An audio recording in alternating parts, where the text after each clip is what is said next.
نحمده ونصلي على رسوله الكريم أما بعد أعوذ بالله من الشيطان الرجيم بسم الله الرحمن الرحيم رب اشرح لي صدري ويسر لي أمري واحلل عقدة من لساني يفقه قولي رب زدني علما اللهم فقهنا في الدين اللهم ارزقني التفكر والتدبر بما يتلوه لساني من كتابك والفهم له والمعرفة بمعانيه والنظر في عجائبه والعمل بذلك ما بقيت إنك على كل شيء قدير رب ارحمهما كما ربياني صغيرا اللهم حاسبني حسابا يسيرا آمین یا رب العالمین۔ السلام علیکم ورحمۃ اللہ وبرکاتہ۔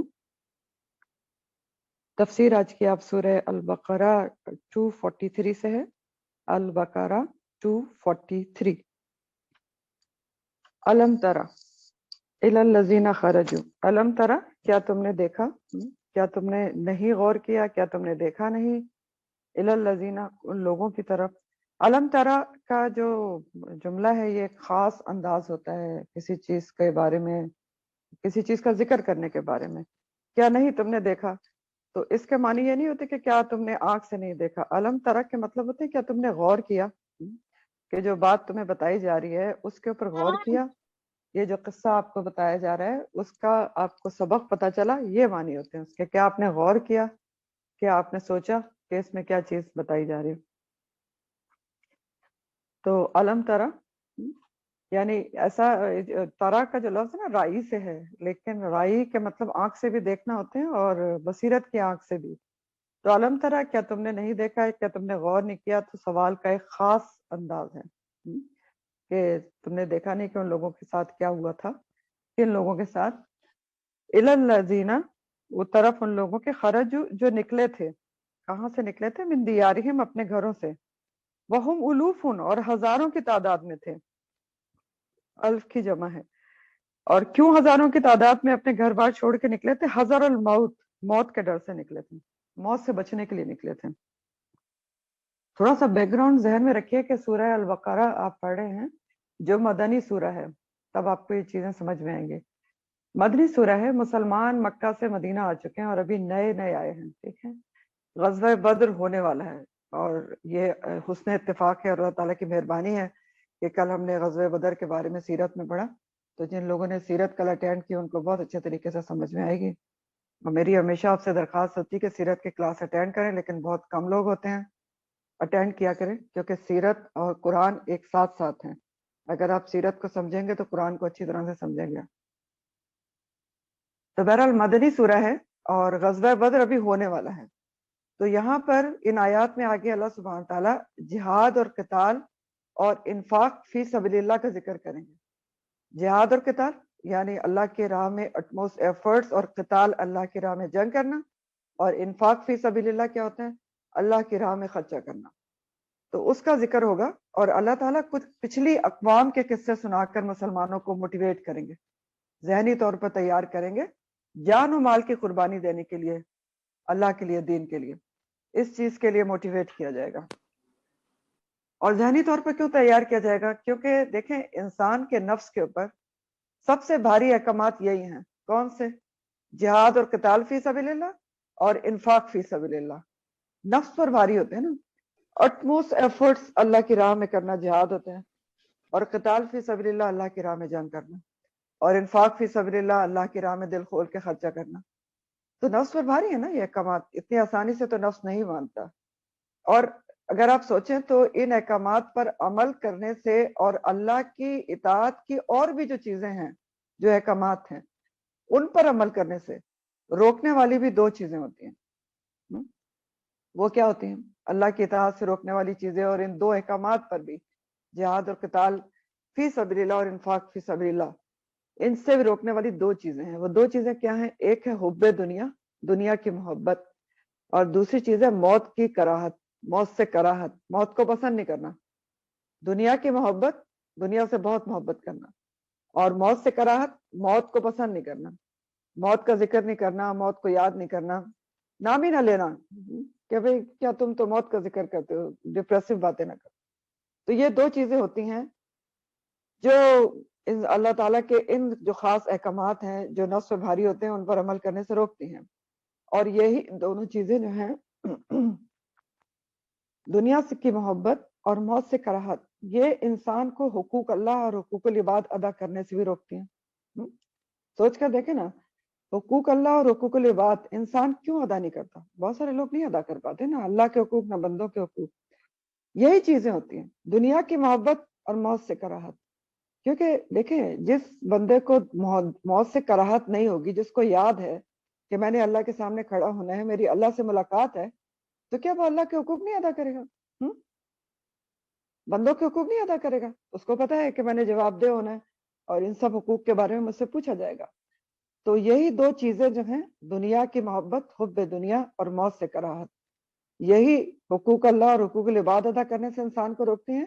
اور یہی چیزیں اللہ کی راہ میں جہاد و قتال اور انفاق فی سبیل اللہ سے بھی روکنے والی ہیں. تو یہاں پر مسلمانوں کو یہی سمجھایا جائے گا کہ زندگی اور موت صرف اللہ کے ہاتھ میں ہے، اور رزق میں کمی بیشی بھی اللہ کے اذن سے ہوتی ہے. اس لیے نہ قتال فی سبیل اللہ سے گھبرانا چاہیے، نہ انفاق فی سبیل اللہ سے جی چرانا چاہیے اللہ کی راہ میں خرچہ کرنے سے. تو علم ترا، کیا نہیں تم نے دیکھا، کیا تم نے غور نہیں کیا؟ غفلت سے جگانے کے لیے یہ الفاظ استعمال ہوتے ہیں، خاص انداز ہے نا. جاگو، غور کرو، بصیرت کی نگاہ سے دیکھو. دیکھا نہیں تم نے؟ جاگو، ذرا دیکھو کہ ان لوگوں کے ساتھ کیا ہوا تھا جو اپنے گھروں سے نکلے تھے، ہزاروں کی تعداد میں تھے، گھروں کو چھوڑ کر نکلے تھے موت کے ڈر سے. تو کیا نہیں تم نے دیکھا؟ ڈائریکٹ خطاب نبی کریم صلی اللہ علیہ وسلم سے ہے، اور ساتھ ہی پھر ہر قرآن پڑھنے والے قاری سے اللہ تعالیٰ مخاطب ہیں، اور غور و فکر کی دعوت دی جا رہی ہے کہ جو واقعہ اللہ تعالیٰ سنانے جا رہے ہیں اس قصے پر غور کرو کہ اس کے اندر کیا سبق اور عبرت ہے. تو ہزاروں کی تعداد میں لوگ تھے جو اپنے گھروں کو چھوڑ کر نکلے تھے حذر الموت، موت کے ڈر سے. اب یہ کون لوگ تھے، کہاں پر تھے، اس کے بارے میں مختلف روایات ہیں. مختلف روایات کیوں ہیں؟ کیونکہ قرآن نے واقعے کی تفصیلات نہیں بتائی ہیں. اور تفصیلات کیوں نہیں بتائی؟ کیونکہ قرآن کوئی قصہ کہانی کی کتاب نہیں ہے. اتنا ہی قصہ قرآن بتاتا ہے جس سے عبرت اور سبق حاصل کیا جا سکے. تو ہم بھی اس کی زیادہ کھوج کریت میں نہیں پڑھنا چاہیے کہ کون لوگ تھے اور کیا ہوا تھا. یہ دیکھنا چاہیے کہ ان کے ساتھ کیا ہوا تھا اور اللہ تعالیٰ کو کیا مطلوب اور مقصود ہے ہمیں سمجھانا، کیا سمجھانا چاہتے ہیں. تو بہرحال روایات جو ہیں وہ میں آپ کو بتاتی ہوں اس ان لوگوں کے بارے میں. پہلی روایت یہ ہے کہ کچھ مفسرین کے مطابق یہ بنی اسرائیل کے کچھ لوگ تھے. عائشہ ریکارڈنگ آن ہے؟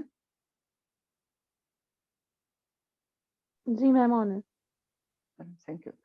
تو پہلی روایت یہ ہے کہ کچھ مفسرین کے مطابق یہ بنی اسرائیل تھے. بنی اسرائیل کے کچھ لوگ تھے جو ایک شہر اور ایک بستی میں رہتے تھے، اور بستی کا نام کہیں پر ازریات آیا ہے، الف زال رے عین الف تے، ازراعات.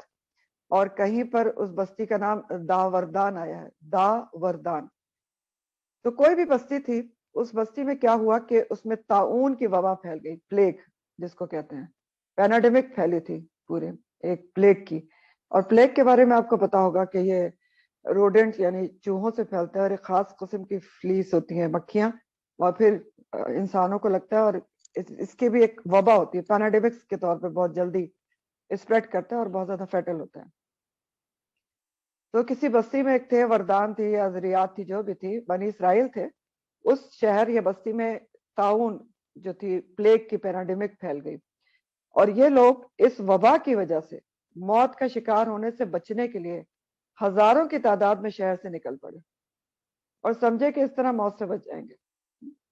لیکن ابھی وہ منزل، اب ہزاروں کی تعداد میں گھر سے نکلے تو سوچے نا، گھر بار چھوڑ کے، تو کوئی بڑی وجہ تھی نا، بڑی وجہ تھی، چھوٹی وجہ نہیں تھی کہ ہزاروں کی تعداد میں انسان گھر بار چھوڑ کے نکل جائے. تو ابھی منزل مقصود جہاں وہ جانا چاہ رہے تھے اپنی جان بچا کر، وبا سے بچ کر، وہاں تک پہنچے بھی نہیں تھے کہ انہیں موت نے آ لیا اللہ کے حکم سے. تو موت نے کیوں انہیں آ لیا؟ کیونکہ انہوں نے اللہ پر بھروسہ نہیں کیا تھا. اور کس سے ڈر کے بھاگے تھے؟ تقدیر سے بچ کے بھاگے تھے. اللہ پر توکل کو اور بھروسہ نہیں کیا، بزدلی دکھائی، اللہ کے احکامات کو نہیں مانا تو اللہ تعالیٰ نے سزا کے طور پر ان کو ختم کر دیا. اور یہی اس آیت میں بتایا جا رہا ہے کہ الم تر الی الذین خرجوا من دیارہم وهم الوف حذر الموت، ہزاروں کی تعداد میں تھے، موت کے ڈر سے نکلے. فقالا، تو کہا، لہم، ان کے لیے، اللہ تعالیٰ نے، موتو، مر جاؤ. تو اب اللہ تعالیٰ نے کوئی آواز نہیں آئی تھی اللہ تعالیٰ کی، اللہ تعالیٰ کے کلمہ کن کہنے سے ان پر موت طاری ہو گئی. تو بطور سزا ان کو ختم کیا گیا کیونکہ انہوں نے اللہ پہ توکل نہیں کیا، اس بات پہ بھروسہ نہیں کیا کہ زندگی موت اللہ کے ہاتھ میں ہے. مقابلہ کرتے وبا کا اور اللہ پر بھروسہ کرتے تو بچ سکتے تھے. تو بہرحال سزا کے طور پر ان کو ختم کیا گیا. اور جہاں پر ان سب کی لاشیں پڑی تھی وہاں پر اللہ کے حکم سے ایک باڑ لگ گئی کہ درندے وہاں تک نہ پہنچے. ایک کوئی کھلا میدانی علاقہ تھا. پھر کیا ہوا کہ کچھ عرصے کے بعد ایک پیغمبر جن کا نام حزقیل آتا ہے، حزقیل، ہا ہے، ہا والی، حزقیل علیہ السلام، وہ وہاں سے گزرے جو موسیٰ علیہ السلام کے تیسرے خلیفہ تھے. تیسرے خلیفہ یعنی موسیٰ علیہ السلام جو تھے ان کے بعد کون نبی بنے تھے؟ یوشع بن نون جو ان کے غلام تھے. اس کے بعد ایک نبی بنے تھے کالب بن یوفنا، کالب بن یوفنا. اور ان کے بعد یہ حزقیل علیہ السلام بنی اسرائیل کے پر مبعوث ہوئے تھے. تو تیسرے خلیفہ تھے موسیٰ علیہ السلام کے. یہ اس جگہ سے گزرے تو وہ انہوں نے دیکھا بہت سارے لوگوں کے ڈھانچے اور یہ، تو ان کے دل میں کچھ آیا اور کچھ نرمی پیدا ہوئی. تو انہوں نے اللہ کے حضور میں دعا کی کہ اللہ تعالیٰ کسی طرح ان کو زندہ کر دے. تو اللہ تعالیٰ نے ان کی دعا قبول کی اور اپنی مہربانی سے ان لوگوں کو دوبارہ زندگی عطا کر دی. حزقیل علیہ السلام کے دیکھتے دیکھتے بوسیدہ ہڈیاں جو تھیں وہ دوبارہ جڑی اور ان کے اوپر گوشت چڑھا. اور ہر شخص جو ہے وہ، روایات میں آتا ہے کہ سبحانک لا الہ الا انت کہتا ہوا، سبحانک لا الہ الا انت کہتا ہوا اٹھ کھڑا ہوا. تو حزقیل علیہ السلام کی دعا سے ہوتا ہے. لیکن اسی طرح دیکھیں اللہ تعالیٰ نے یہ ایک باس بعد الموت کا ایک نمونہ بھی پیش کیا کہ اسی طرح اللہ تعالیٰ روز قیامت بھی مردوں کو اٹھا دے گا، بوسیدہ ہڈیوں سے زندہ کر دے گا. اور جہاں تک وبا سے بھاگنے کا تعلق ہے تو اس کے بارے میں ہمارے لیے کیا حکم ہے؟ بخاری اور مسلم کی حدیث کا مفہوم ہے. پچھلے دنوں تو بہت ٹی وی پہ حدیث آ رہی تھی. عبد الرحمن بن عوف فرماتے ہیں کہ میں نے نبی کریم صلی اللہ علیہ وسلم سے سنا کہ جب وبا کسی جگہ آئے اور تم وہاں پر موجود ہو تو وہاں سے اس کے ڈر سے نہ بھاگو. جہاں وبا آ جائے تم وہاں پر ہو تو وہاں سے اس کے ڈر سے نہ بھاگو. اور جب تم کسی دوسری جگہ وبا کی خبر سن لو تو اس حالت میں وہاں نہ جاؤ. تو کیا فرمایا جا رہا ہے کہ جب وبا جہاں پھیلتی ہے اس جگہ کو موت کے ڈر سے نہیں چھوڑنا چاہیے. وبا کے خلاف حفاظتی تدابیر کرنی چاہیے، مقابلہ کرنا چاہیے، ڈٹ کر علاج کرنا چاہیے، دعا کرنا چاہیے، لیکن بھاگنا نہیں چاہیے. کیوں؟ کیونکہ دیکھیں موت جہاں پر لکھی ہے وہیں پر آ جائے گی، ہمیں تو نہیں پتا. تو موت سے ڈر کے کوئی جگہ چھوڑنا یہ کوئی اچھی بات نہیں، یہ بزدلی ہوتی ہے اور تقدیر سے بھاگنے والی بات ہوتی ہے. آپ کو وہ قصہ پتا ہے نا کہ ایک شخص کی روح قبض کرنے کا حکم ملا جبرائیل ان کو، جو موت کے فرشتے ہیں اسرائیل علیہ السلام. تو وہ بڑے پریشان ہوئے کہ جس جگہ ان کو قبض کرنے کا کہا جا رہا تھا وہاں تو وہ انسان تھا ہی نہیں، وہ بہت دور بیٹھا ہوا تھا کہ اب میں کیسے قبض کروں اس کی روح، یہ تو ابھی تھوڑا سا ٹائم رہ گا، یہ تو بہت دور.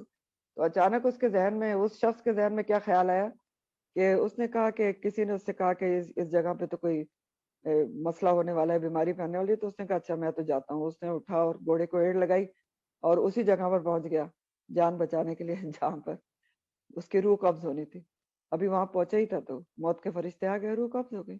تو بات یہ ہے کہ یہ احکامات اس لیے ہیں کہ ایک تقدیر پر بھروسہ، اللہ تعالیٰ کی ذات پر بھروسہ، حفاظتی تدابیر، مقابلہ کرنا چاہیے، اللہ پر توکل کرنا چاہیے، علاج کرنا چاہیے اور دعا کرنا چاہیے. تو ایک تو یہ روایت اس کے بارے میں آتی ہے کہ وہ کون لوگ تھے جو موت کے ڈر سے نکلے تھے. دوسری روایت یہ ہے اس کے بارے میں کہ ایک نبی تھے ان کے بنی اسرائیل کے، سیمول یا شیمول ان کا نام آتا ہے. سیمول یا شیمول دونوں نام ان کے آتے ہیں. تو یہ موسیٰ علیہ السلام کے کافی عرصے کے بعد بنی اسرائیل کے نبی بنے تھے جو سیمول یا شیمول تھے، کافی عرصے کے بعد. تو ہوا یہ تھا کہ جب موسیٰ علیہ السلام کا انتقال ہو گیا تو کافی عرصے تک جو تھے وہ جو بنی اسرائیل تھے وہ ٹھیک رہے. جیسے یوشع بن نون جب تک تھے تو یہ بنی اسرائیل کافی ٹھیک حالت میں تھے, اور یوشع بن نون کی سرکردگی میں تو انہوں نے فلسطین کو بھی دوبارہ فتح کر لیا تھا. یہ سب تو کافی عرصے تک ٹھیک رہے, لیکن پھر آہستہ آہستہ ان کے اندر بگاڑ آنا شروع ہو گیا, اور بنی اسرائیل سخت انتشار کا اور اخلاقی گراوٹ کا شکار ہو گئے. مذہبی, اخلاقی, سیاسی سب حالات ان کے خراب ہو گئے. ہر طرف سے دشمنوں میں گھرے ہوئے تھے, یہ ان کی تاریخ ہے. تو اس وقت بھی جس وقت یہ دشمنوں میں گھرے ہوئے تھے 3 لاکھ ان کی تعداد تھی بنی اسرائیل کی, لیکن بزدلی ان کی اس قدر ان کے اندر صلاحیت کر گئی تھی کہ اپنے دشمنوں سے لڑ بھی نہیں پا رہے تھے. تو اسی وقت میں کیا ہوا کہ ایک ان کی ہمسایہ قوم جو تھی, جن کا قوم عمالقہ جن کا نام آتا ہے, جو فلسطین کے پاس رہتی تھی, مشرک قوم تھی, تو انہوں نے ان پر حملہ کر کے ان کو لوٹ لیا بنی اسرائیل کو, اور ان کی بہت برا حملہ تھا, اور ان کے بچوں کو اور عورتوں کو لونڈی غلام بنا لیا. اور جب وہ واپس جانے لگے تو بنی اسرائیل کے پاس ایک تبرکات کا صندوق ہوتا تھا جسے تابوت سکینہ کہتے تھے, وہ صندوق بھی ساتھ لے گئے.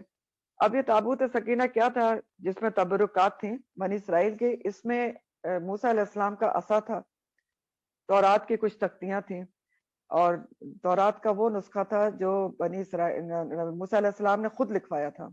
من کی ایک بوتل تھی جو من و سلوہ اترتا تھا نا, اور اسی طرح آتا ہے کہ موسیٰ علیہ السلام کا جوتا بھی تھا, اور ان کا ہارون علیہ السلام کا امامہ وغیرہ, تو تبرکات تھیں.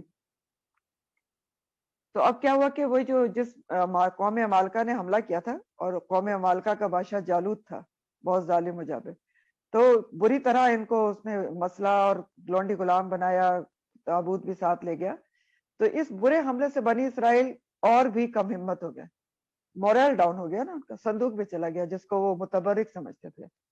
تو اب کم ہمت ہو گئے, مورل ڈاؤن ہو گیا, اور بھی پستی کا شکار ہوئے. تو جو باقی لوگ رہ گئے تھے اس حملے میں غلام بننے سے اور قیدی بننے سے اور قتل ہونے سے, انہوں نے یہ سوچا کہ وہ دشمن سے بچنے کے لیے اپنی جگہ ہی چھوڑ جاتے ہیں. تو وہ دشمن کے ڈر سے گھر چھوڑ کر نکلے. اب یہاں پر کون سا تھا, حذر الموت, وہاں تو وبا کا ڈر تھا, یہاں دشمن کا ڈر تھا. تو وہاں سے نکلے, اپنی جگہ سے بھاگ کھڑے ہوئے, اور کسی اور جہاں جانے کا انہوں نے ارادہ کیا. اب جہاں وہ جان بچانے کے لیے جانا چاہتے تھے ابھی وہاں پہنچے ہی تھے کہ اللہ کے حکم سے انہیں موت نے آ لیا.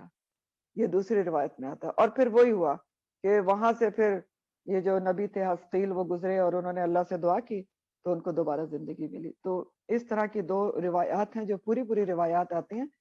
اور تیسری رائے اس کے بارے میں یہ بھی ہے کہ کوئی بھی سابقہ امت ہو سکتی ہے جس کے ساتھ یہ سب کچھ ہوا تھا, لیکن بہرحال زیادہ جو پریفرڈ روایت ہے اس میں وہ پہلی والی ہے, بنی اسرائیل اور وہ جو پلیگ کی وبا پھیلی تھی, پیراڈیمک, اس سے ڈر کے نکلے تھے.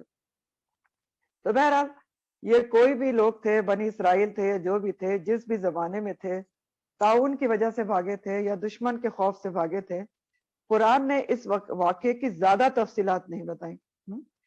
کیوں نہیں بتائیں؟ وہی بات ہے کہ قرآن قصے کہانی کا کوئی کتاب نہیں ہے.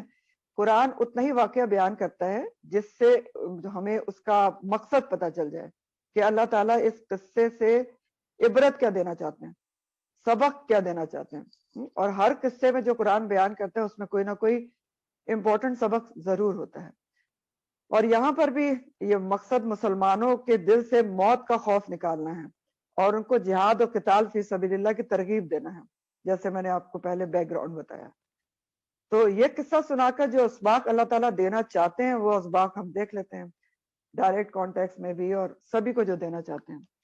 تو پہلا سبق تو اس سب سے بڑا سبق اس کا یہی ہے, اس قصے کا جو اللہ تعالیٰ دینا چاہتے ہیں, کہ زندگی اور موت ٹوٹلی اللہ کے ہاتھ میں ہے. تو موت کے ڈر سے قتال فی سبیل اللہ سے جی نہیں چرانا چاہیے. اللہ کی راہ میں جنگ کرنے سے کہ مجھے موت آ جائے گی اگر میدان جنگ میں جاؤں گا, تو اس سے نہیں گھبرانا چاہیے. کیا کہ وہ چاہے تو موت تو جنگ کے بغیر بھی دے سکتا ہے, چاہے تو جنگ میں سے بھی بحفاظت بچا سکتا ہے. آپ دیکھیں نا, اگر کوئی جنگ میں نہیں جاتا کہ مجھے موت آ جائے گی, تو کیا اس کو موت نہیں آئے گی؟ کیا پتا جنگ میں نہ جائے, اگلے دن ہی بیٹھ کے پر موت آ جائے, ایکسیڈنٹ میں موت ہو جائے, ہارٹ اٹیک ہو جائے. تو موت و زندگی تو اس کے ہاتھ میں ہے, وقت بھی مقرر ہے اور طریقہ بھی مقرر ہے, اور جگہ بھی مقرر ہے. تو یہ سمجھایا جا رہا ہے کہ موت کے ڈر سے قتال فی سبیل اللہ سے جی نہیں چرانا چاہیے. زندگی اور موت اللہ کے ہاتھ میں ہے.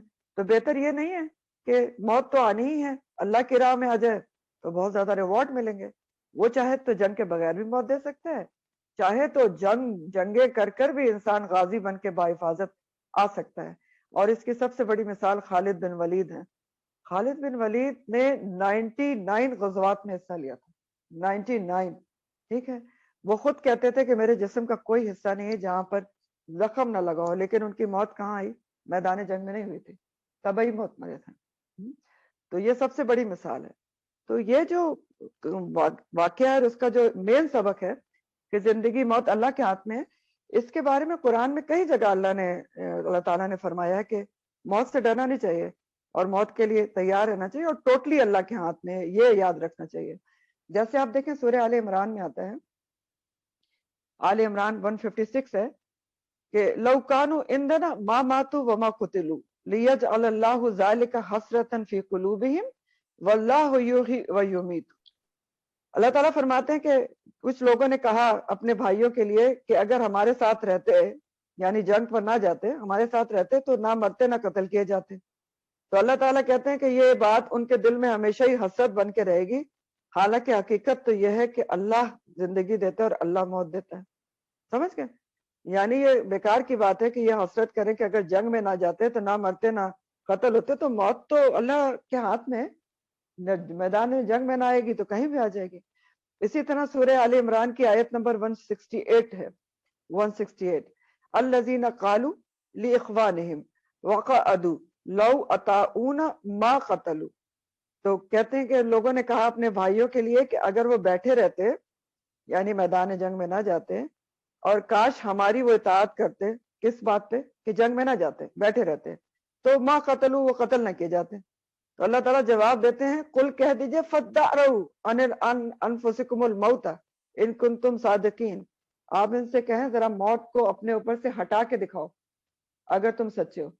یعنی تم موت سے ڈر کے جنگ نہیں کر رہے ہو اللہ کی راہ میں, تو موت کو اپنے اوپر سے ہٹا کے دکھاؤ. اگر سچے ہو موت تو ہر حال میں آئے گی. اسی طرح سورہ نساء آیت نمبر 78 ہے, نساء 78, اللہ تعالیٰ فرماتے ہیں اینما تکونوا یدرککم الموت ولو کنتم فی بروج مشیدہ. جہاں کہیں بھی تم ہوگے موت تمہیں پالے گی, بے شک تم مضبوط ترین قلعے میں بھی کیوں نہ بیٹھو. یعنی جب موت کا وقت آئے گا تو وہ تمہیں پالے گی, چاہے میدان جنگ میں نہ بھی ہو, مضبوط ترین قلعے میں بیٹھ جاؤ تب بھی آ جائے گی. تو پہلا سبق تو اس کا یہی ہے. دوسرا سبق یہ ہے کہ یہ واقعہ باس بعد الموت پر دلیل ہے. باس بعد الموت کیا ہوتی ہے؟ موت کے بعد جو اللہ تعالیٰ دوبارہ زندہ کریں گے اس کو باس بعد الموت کہا جاتا ہے. باسا کا مطلب ہوتا ہے نا اٹھا کھڑا کرنا. تو یہ واقعہ بھی باس بعد الموت پر دلیل ہے, اللہ کی قدرت کی نشانی ہے کہ اتنے ہزاروں کے لوگ تھے, ان کو موت دی گئی اور اتنے عرصے کے بعد اللہ تعالیٰ نے ان کو زندہ کر کے کھڑا کر دیا. تو اللہ تعالیٰ جو اصل باس بعد الموت کا مظاہرہ ہوگا وہ روز قیامت ہی ہوگا کہ ہر شخص کھڑا ہوگا اور اپنی قبر سے نکلے گا, سوال جواب ہوگا. لیکن اللہ تعالیٰ نے دنیا میں بھی چند نمونے لوگوں کو دکھا دیے ہیں تاکہ لوگوں کو پتہ چلے کیسا ہو سکتا ہے, جیسے یہ واقعہ آپ نے ابھی پڑھا. اور دوسرا واقعہ آگے بھی آپ ابھی پڑھیں گے, آیت نمبر 259 میں آئے گا, جو حضرت عزیر علیہ السلام کے حوالے سے ہے. اور پھر عیسیٰ علیہ السلام کے معجزات میں کیا تھا؟ اللہ کے حکم سے مردے کو زندہ کرتے تھے. تو جب اللہ کی مخلوق کی دعا اور ان کے کرنے سے مردے زندہ ہو سکتے ہیں, تو اللہ تعالیٰ پھر سارے مردوں کو روز قیامت کیوں نہیں زندہ کر سکتا؟ تو یہ واقعہ دوسرا سبق کیا ہے؟ باس بعد الموت پر دلیل ہے. تیسرا سبق اس میں یہ ہے کہ اللہ کی تقدیر سے بچ کر کوئی کہیں نہیں جا سکتا. تقدیر سے نہیں بچا جا سکتا.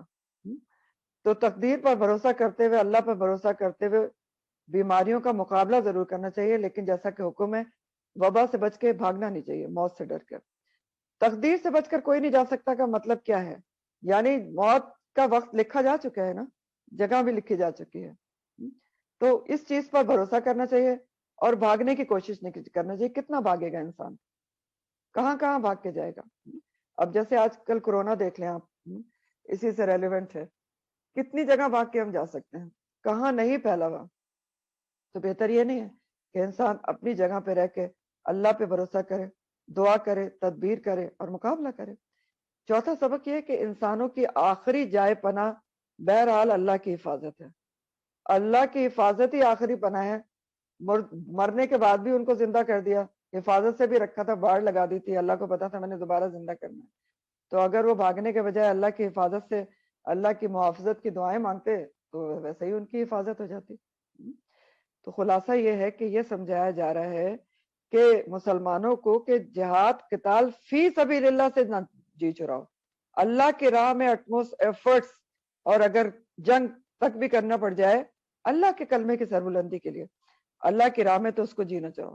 موت زندگی اللہ کے ہاتھ میں ہے, اور موت کا وقت بھی مقرر ہے. جہاں جیسے لکھی ہوئی ہے وہاں پر آ جائے گی. پھر اللہ تعالیٰ فرماتے کہ وَإِنَّ اللَّهَ لَذُو فَضْلٍ عَلَى النَّاسِ وَلَكِنَّ أَكْثَرَ النَّاسِ لَا يَشْكُرُونَ. اور بے شک اللہ تعالیٰ البتہ لام تاکید ہے کہ یقیناً بہت فضل والا ہے لوگوں کے اوپر. وَلَكِنَّ لیکن اکثر لوگ جو ہیں وہ کیا کرتے ہیں, لا یشکرون ہے. بہت بڑی حقیقت اللہ تعالیٰ بتا رہے ہیں. اللہ تعالیٰ تو بہت فضل والا ہے, لیکن لوگوں کی اکثریت کیا ہے, لا یشکرون ہے, شکر ادا نہیں کرتے, نا شکرے ہیں. اور فضل کیا ہوتا ہے, احسان, عطا, بخشش, نعمت. تو اللہ تعالیٰ بہت فضل والے ہیں. ڈائریکٹ کانٹیکس میں تو اس کا مطلب یہی ہے کہ یہ لوگ جو موت کے ڈر سے نکلے تھے, اللہ تعالیٰ نے اپنے فضل سے ان کو دوبارہ زندگی دے دی. اور پھر اسی طرح عام کانٹیکس میں آپ نے یہاں الناس کی بات کی گئی ہے, تو عام معنی ہے اس کا جو زیادہ سمجھنے سے تعلق رکھتا ہے کہ ان اللہ, بے شک اللہ تعالیٰ جو ہے وہ ذو فضل علی الناس, سارے انسانوں کے اوپر بہت فضل کرنے والے ہیں. تو علی الناس کے اندر ہر کوئی شامل ہے, میں آپ ہر دنیا کا بندہ شامل ہے, کہ اللہ تعالیٰ ہر کسی کے اوپر بہت فضل کرنے والے ہیں, نعمت کرنے والے ہیں, طرح طرح کے انعامات دینے والے ہیں, طرح طرح کی نعمتیں دینے والے ہیں, عطا کرنے والے ہیں, بخشش کرنے والے ہیں. لیکن لوگوں کی اکثریت کا کیا حال ہے, پھر بھی لا یشکرون ہے, اللہ کا شکر ادا نہیں کرتی. تو اس آیت کو آپ غور سے دیکھیں, اللہ تعالیٰ کا بہت بڑا شکوہ نظر آ رہا ہے, شکایت نظر آ رہی ہے کہ میں تو فضل کرتے کرتے نہیں تھکتا, لیکن تم شکر نہیں ادا کرتے, تم ناشکری ادا کرتے, ناشکری کا رویہ اختیار کرتے کرتے نہیں تھکتے. جو بے شمار نعمتیں دی ہیں اس کا شکر نہیں کرتے, جو ایک نہیں ملی ہوتی اکثریت اس کے پیچھے روتی رہتی ہے کہ مجھے یہ نہیں ملا. کتنی نعمتیں ہیں اللہ تعالیٰ کی ہمارے اوپر, سوچ کے دیکھیں کتنے فضل ہیں. ہماری صحت, ہماری زندگی, ہمارا وقت, ہماری اولاد, ہماری صلاحیتیں, ہماری اسکل, ہمارے عہدے, ہماری مال, ہماری دولت, گن نہیں سکتے. قرآن میں 2 جگہ ہے کہ ان تعدوا نعمت اللہ لا تحصوها, اللہ کی نعمتیں گننے چلو گے تو تم گن ہی نہیں سکتے. فبأي آلاء ربكما تكذبان. لیکن پھر بھی اکثریت کیا کرتی ہے, ناشکری ہے. جو کچھ ملا ہے وہ تو یاد ہی نہیں رہتا, وہ اکنالج ہی نہیں کرتی. جو نہیں ملی ایک چیز اسی کے پیچھے روتی رہتی, یہ نہیں ہے میرے پاس, مجھے نہیں ملا, اس کو دیا, مجھے نہیں ملا. تو اللہ تعالیٰ شکوہ کر رہے ہیں کہ میں تو بہت فضل کرتا ہوں, لیکن کیا ہے, ولیکن اکثر الناس لا یشکرون, شکر ہی نہیں ادا کرتے. آپ دیکھیں نا کیا ہوتا ہے, کبھی انسان کے بہت حالات خراب ہوتے ہیں, اللہ سے دعا کرتے ہیں حالات ایک دم اللہ تعالیٰ صحیح کر دیتے ہیں, لیکن شکر کس کا ادا کیا جاتا ہے, فلاں نے اس آڑے وقت میں میری مدد کر دی تو ان کی وجہ سے میرے حالات صحیح ہو گئے. بہت سخت کوئی بیمار ہوتا ہے, زندگی کی امید نہیں ہوتی, ڈاکٹر جواب دے دیتے ہیں, اللہ تعالیٰ اٹھا کے کھڑا کر دیتا ہے, کریڈٹ ڈاکٹر کو دے دیا جاتا ہے, فلاں ڈاکٹر کی وجہ سے کھڑا ہو گیا. تو لا یشکرون ہے نا, سوچ کے دیکھیں, اکثریت لا یشکرون ہے, شکر ادا نہیں کرتی. تو لا یشکرون کیسے ہے, اکثریت جو اللہ کی نعمتوں کا استعمال ہے اس کا شکر ادا نہیں کرتی, یعنی اللہ کے طریقے سے استعمال نہیں کرتی ان نعمتوں کو, یا یہ کہ ان نعمتوں میں اللہ کا حصہ نہیں نکالتی. شکر کیا ہوتا ہے, شکر دل, زبان اور اعضاء سے ہوتا ہے. دل سے, زبان سے دل میں پہلے ایکنالج کریں کہ اللہ تعالیٰ نے مجھے یہ نعمتیں دی ہیں, پھر زبان سے ان کا ذکر بھی کرنا, جیسے اللہ تعالیٰ نے سورہ دعا میں کہا نا, فَنِعْمَتِ رَبِّكَ فَحَدِّثْ, بیان بھی کرو اللہ کی نعمت کو. اور پھر اعضاء سے شکر, آزاد سے شکر کیسے ہوتا ہے؟ جو بھی اللہ تعالیٰ نے ہمیں آزاد دیے ہیں، جو اسکلز دیے ہیں، ان کا استعمال اللہ کے لیے بھی ضرور کیا جائے. اور اسی طرح پھر جو بھی نعمت ملی ہے، جو بھی نعمت ہے، اس کا استعمال کہیں نہ کہیں اللہ کے لیے ضرور کرنا چاہیے. تو ایسا سب کچھ کتنے لوگ کر رہے ہیں؟ کتنے پرسنٹ کر رہے ہیں؟ سوچ کے دیکھیں اللہ تعالیٰ کیوں شکوہ کر رہے ہیں کہ ان اللہ لذو فضل علی الناس ولکن اکثر الناس لا یشکرون. شکوہ ہے. تو اس آیت میں تو ہمارے لیے بہت ہی اہم سبق اور اصول نکلتا ہے. اصول بنانا چاہیے آج کے دن سے کہ ہم نے ہر چیز کو دیکھنا ہے کہ اللہ تعالیٰ نے مجھے کیا کیا دیا ہے. صرف اس کو نہیں دیکھنا جو نہیں دیا ہے، جو دیا ہے اس کو دیکھیں اور ایک ایک چیز کا دل سے ایکنالج کر کے شکر ادا کریں. اور ویسے بھی شکر ادا کرنا تو نعمتوں میں دوام لاتا ہے. نعمتیں بڑھتی ہیں، دوام کا باعث بنتا ہے. اللہ تعالیٰ نے قرآن میں کہا ہے وَإِن شَكَرْتُمْ لَأَزِيدَنَّكُمْ. اگر تم شکر کرو گے میں تمہیں زیادہ دوں گا. تو پھر ہم جو اکثریت لا یشکرون کیوں رہتی ہے؟ نہیں رہنا چاہیے نا.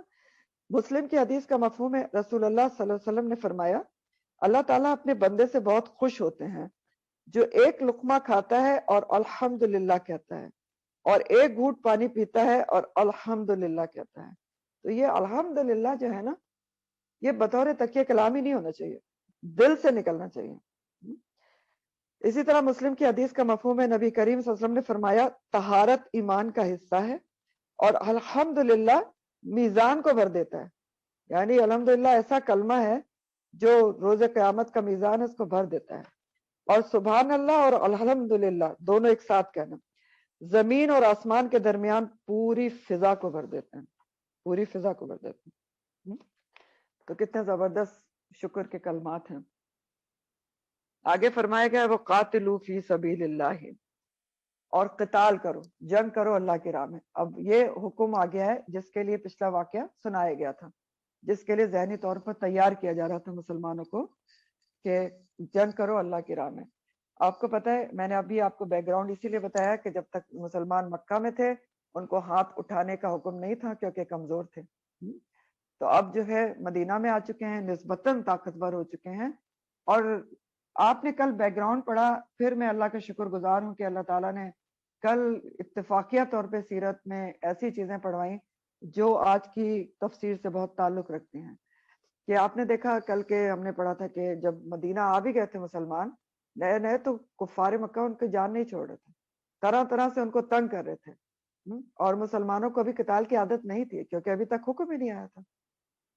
تو اللہ تعالیٰ ان کو تیار کر کے یہ حکم دے رہے ہیں کہ قاتلو فی سبیل اللہ، بس بہت ہو چکا، اب تمہیں اجازت ہے کہ یہ جو تمہیں بار بار تنگ کر رہے ہیں، دین پھیلانے نہیں دے رہے، اللہ کی راہ میں عمل کرنے سے تمہیں روک رہے ہیں، تو تم ان کی راہ میں نکل پڑو. قاتلو فی سبیل اللہ، مقابلہ کرو ان کا. اب تم بہت کمزور نہیں ہو اور مقابلہ کرو، اگر بہت طاقتور بھی نہیں ہو تو وَاعْلَمُوا جان لو ان اللہ، بے شک اللہ تعالیٰ سمیع علیم، بہت سننے والا بھی اور بہت جاننے والا بھی ہے.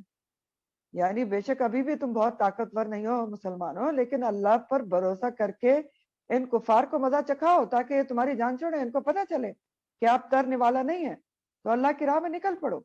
وہ سننے والا جاننے والا ہے، تمہاری مدد کرے گا. وہی ذہن میں رکھیں کہ غزوہ بدر ہونے والا ہے، اس کو معلوم ہے کہ تم زیادہ طاقتور نہیں ہو، تو لیکن دیکھنا وہ کیا کرتا ہے. سمیع اور علیم ہے تو تمہاری مدد کرے گا، ضرور مدد کرے گا. تو اب یہ جو قاتلو فی سبیل اللہ کا حکم ہے یہ بھی یاد رکھیں، یہ کوئی انڈیویجولی حکم نہیں دیا جا رہا ہے کہ ہر کوئی جہاں بھی اس کو موقع ملے تو وہ قتال فی سبیل اللہ کرنے کھڑے ہو جائے. نہیں، قتال فی سبیل اللہ کب ہوتا ہے؟ جب حاکم وقت اس کا حکم دیتا ہے اور اس کے لیے اس کی کمانڈ میں جب وہ سمجھتا ہے تو اللہ کے کلمے کو سربلند کرنے کے لیے یہ کیا جاتا ہے. تو قاتلو فی سبیل اللہ کا حکم خاص سرکمسٹانسز کے لیے دیا جا رہا ہے، اور عظیم ترین مقصد جنگ جو اسلام میں اس کے لیے دیا جا رہا ہے، فی سبیل اللہ، اللہ کے کلمے کی سربلندی کے لیے.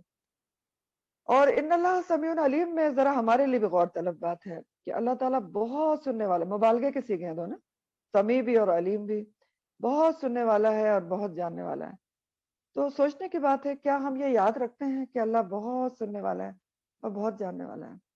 سورہ مجادلہ جب آپ پڑھیں گے نا 28 بارے میں، اس کی پہلی آیت، ایک آیت میں 3 دفعہ یہ بات آئی ہے، ماضی کے سیغے میں بھی آئی ہے، مضارع کے سیغے میں بھی آئی ہے، اسم فاعل کے طور پہ بھی آئی ہے۔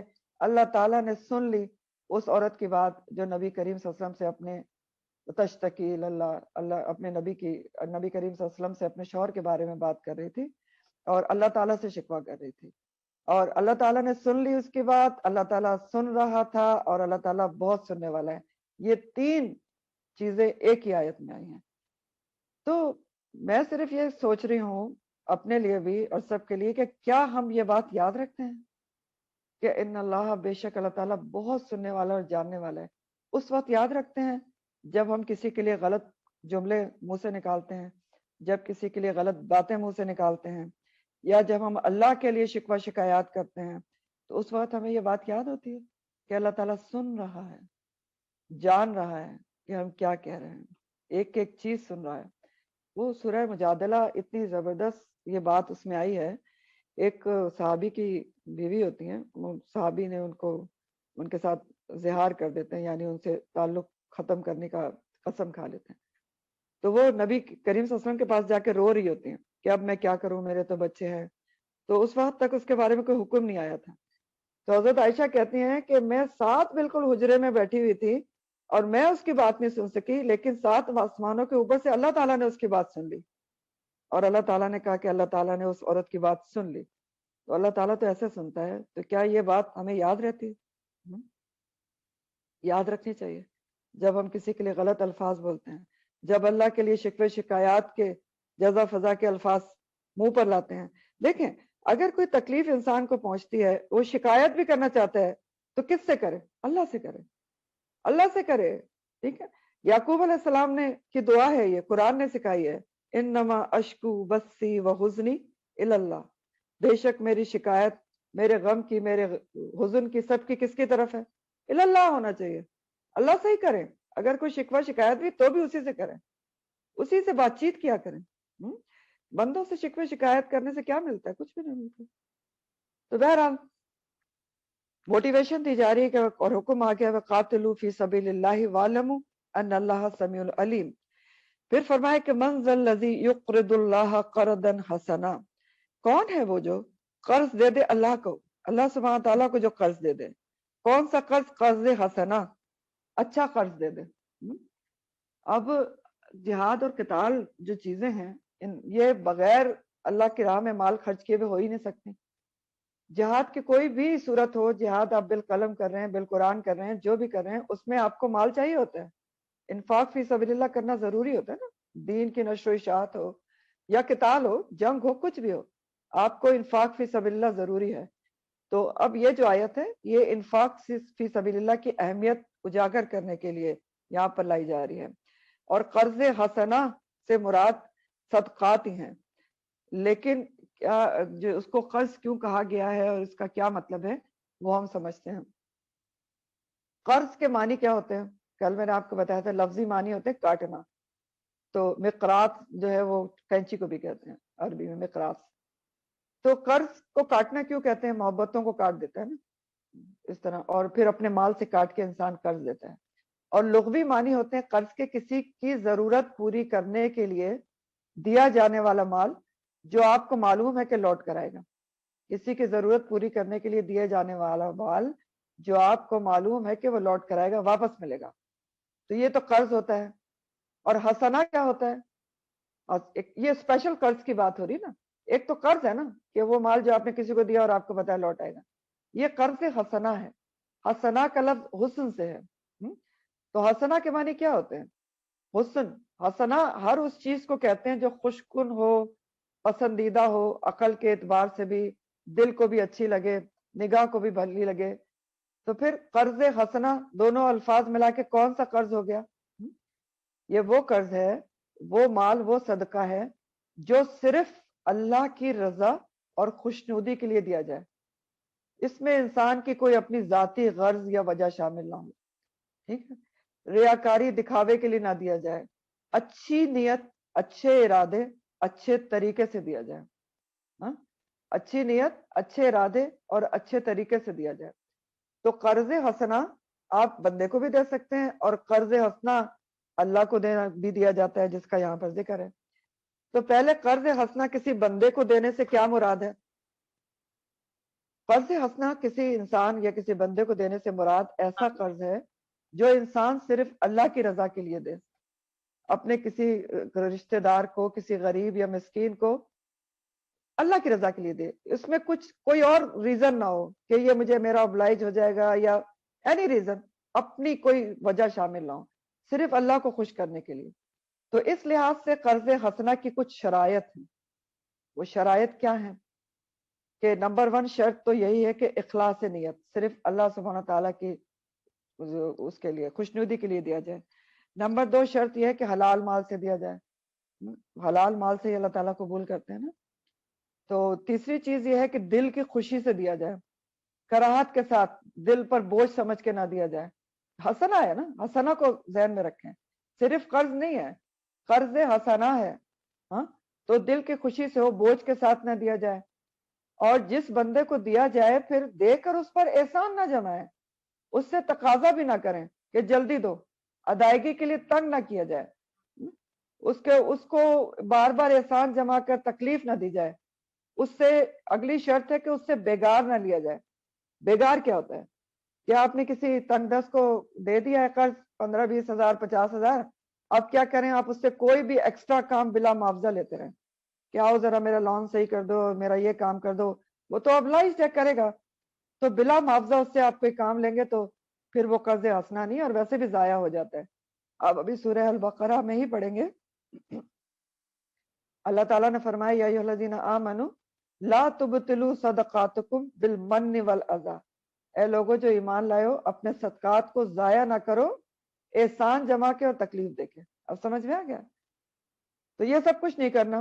اور چھٹی شرط یہ ہے کہ اگر مخروص حقیقتاً تنگ دست ہے حقیقتاً اور ادائیگی سے معذور ہے تو اسے معاف بھی کرنا. یہ بھی بہت بڑا ریوارڈنگ کام ہے. اس کے بارے میں ایک روایت میں آتا ہے کہ ایک شخص تھا تو وہ اپنے بندوں سے کہتا تھا کہ جو قرض مانگتا ہے تنگ دست سے اس کو قرض دو اور اس کے پیچھے نہ پڑا کرو، دے دے تو دے دے، نہ دے تو نہ دے. تو جب وہ فوت ہوا تو کسی نیک بزرگ کے خواب میں آیا اور اس نے کہا کہ اللہ تعالیٰ نے میری مغفرت کر دی ہے صرف اس چیز کے اوپر کہ میں تنگ دست مخروص کو معاف کر دیتا تھا. تو یہ تو بندے کو قرض حسنہ ہے. اللہ کو قرض حسنہ دینے کا مفہوم اس سے بہت زیادہ وسیع تر ہے، واسٹ مفہوم ہے. یہاں منزل الذی یقرض اللہ کی بات ہے، اللہ کو قرض دے. تو اللہ کو قرض دینے کا مفہوم بہت وسیع ہے، عظیم ترین ریوارڈنگ کام ہے اللہ کو قرض دینا. یہ تو بہت ہی زبردست کام ہے. تو اللہ کو قرض دینا کیا ہوتا ہے؟ اللہ کو قرض حسنہ دینے کے مفہوم میں انفاق فی سبیل اللہ کی ساری صورتیں آ جاتی ہیں. اللہ کے راستے میں جو خرچہ انسان کرتا ہے نا، اللہ کی راہ میں خاص طور پر جو انسان خرچہ کرتا ہے اس کی ساری صورتیں اللہ کو قرض حسنہ دینے کے مفہوم میں آتی ہیں. مثلا نمبر 1 اللہ کے کلمے کی سربلندی کے لیے مال خرچ کرنا، دین کی بہتری اور بقا کے لیے، دین کی ترقی کے لیے مال خرچ کرنا. جیسے مساجد اور تعمیر کی تعمیر ہے، اور جیسے مدرسے جو جنمن مدرسے ہیں ان کی تعمیر ہے، دین کی جہاں پر تعلیم و تدریس ہو سکے. پھر اسی طرح جہاد کی تیاری پر خرچہ کرنا، دشمن سے جہاد کی تیاری، اسلامی جو سرحدیں اس کی حفاظت، اور مجاہدین کے اوپر خرچہ کرنا جو اسلام کی راہ میں اسلام کے سربلندی کے لیے لڑ رہے ہوتے ہیں. اور تیسری چیز ہے دین کی نشر و اشاعت پر خرچ کرنا، دینی کتب جو شائع کراتے ہیں لوگ اس کے اوپر خرچ کرنا. یہ اللہ کو قرض حسنہ دینے کی سب سے بڑی شک ہے جو بہت ریوارڈنگ کام ہے، دین کی کتب، دین کے لٹریچر وغیرہ پر خرچ کرنا. اور بہت ہی زبردست انداز ہے یہاں پر اللہ تعالیٰ کا. اللہ تعالیٰ کہہ رہے ہیں کون ہے وہ لوگ، کہاں ہیں، کہاں رہتے ہیں ایسے لوگ؟ منزل الذی، جو اللہ تعالیٰ کو قرض حسنہ دیں، اللہ کو قرض دیں. اللہ کو تو قرض کی ضرورت نہیں ہے کہ ہے، اللہ تعالیٰ کو تو کوئی قرض کی ضرورت نہیں، اس کے تو خزانے بھرے پڑے ہوئے ہیں. تو یہاں پر قرض کا لفظ کیوں آیا ہے؟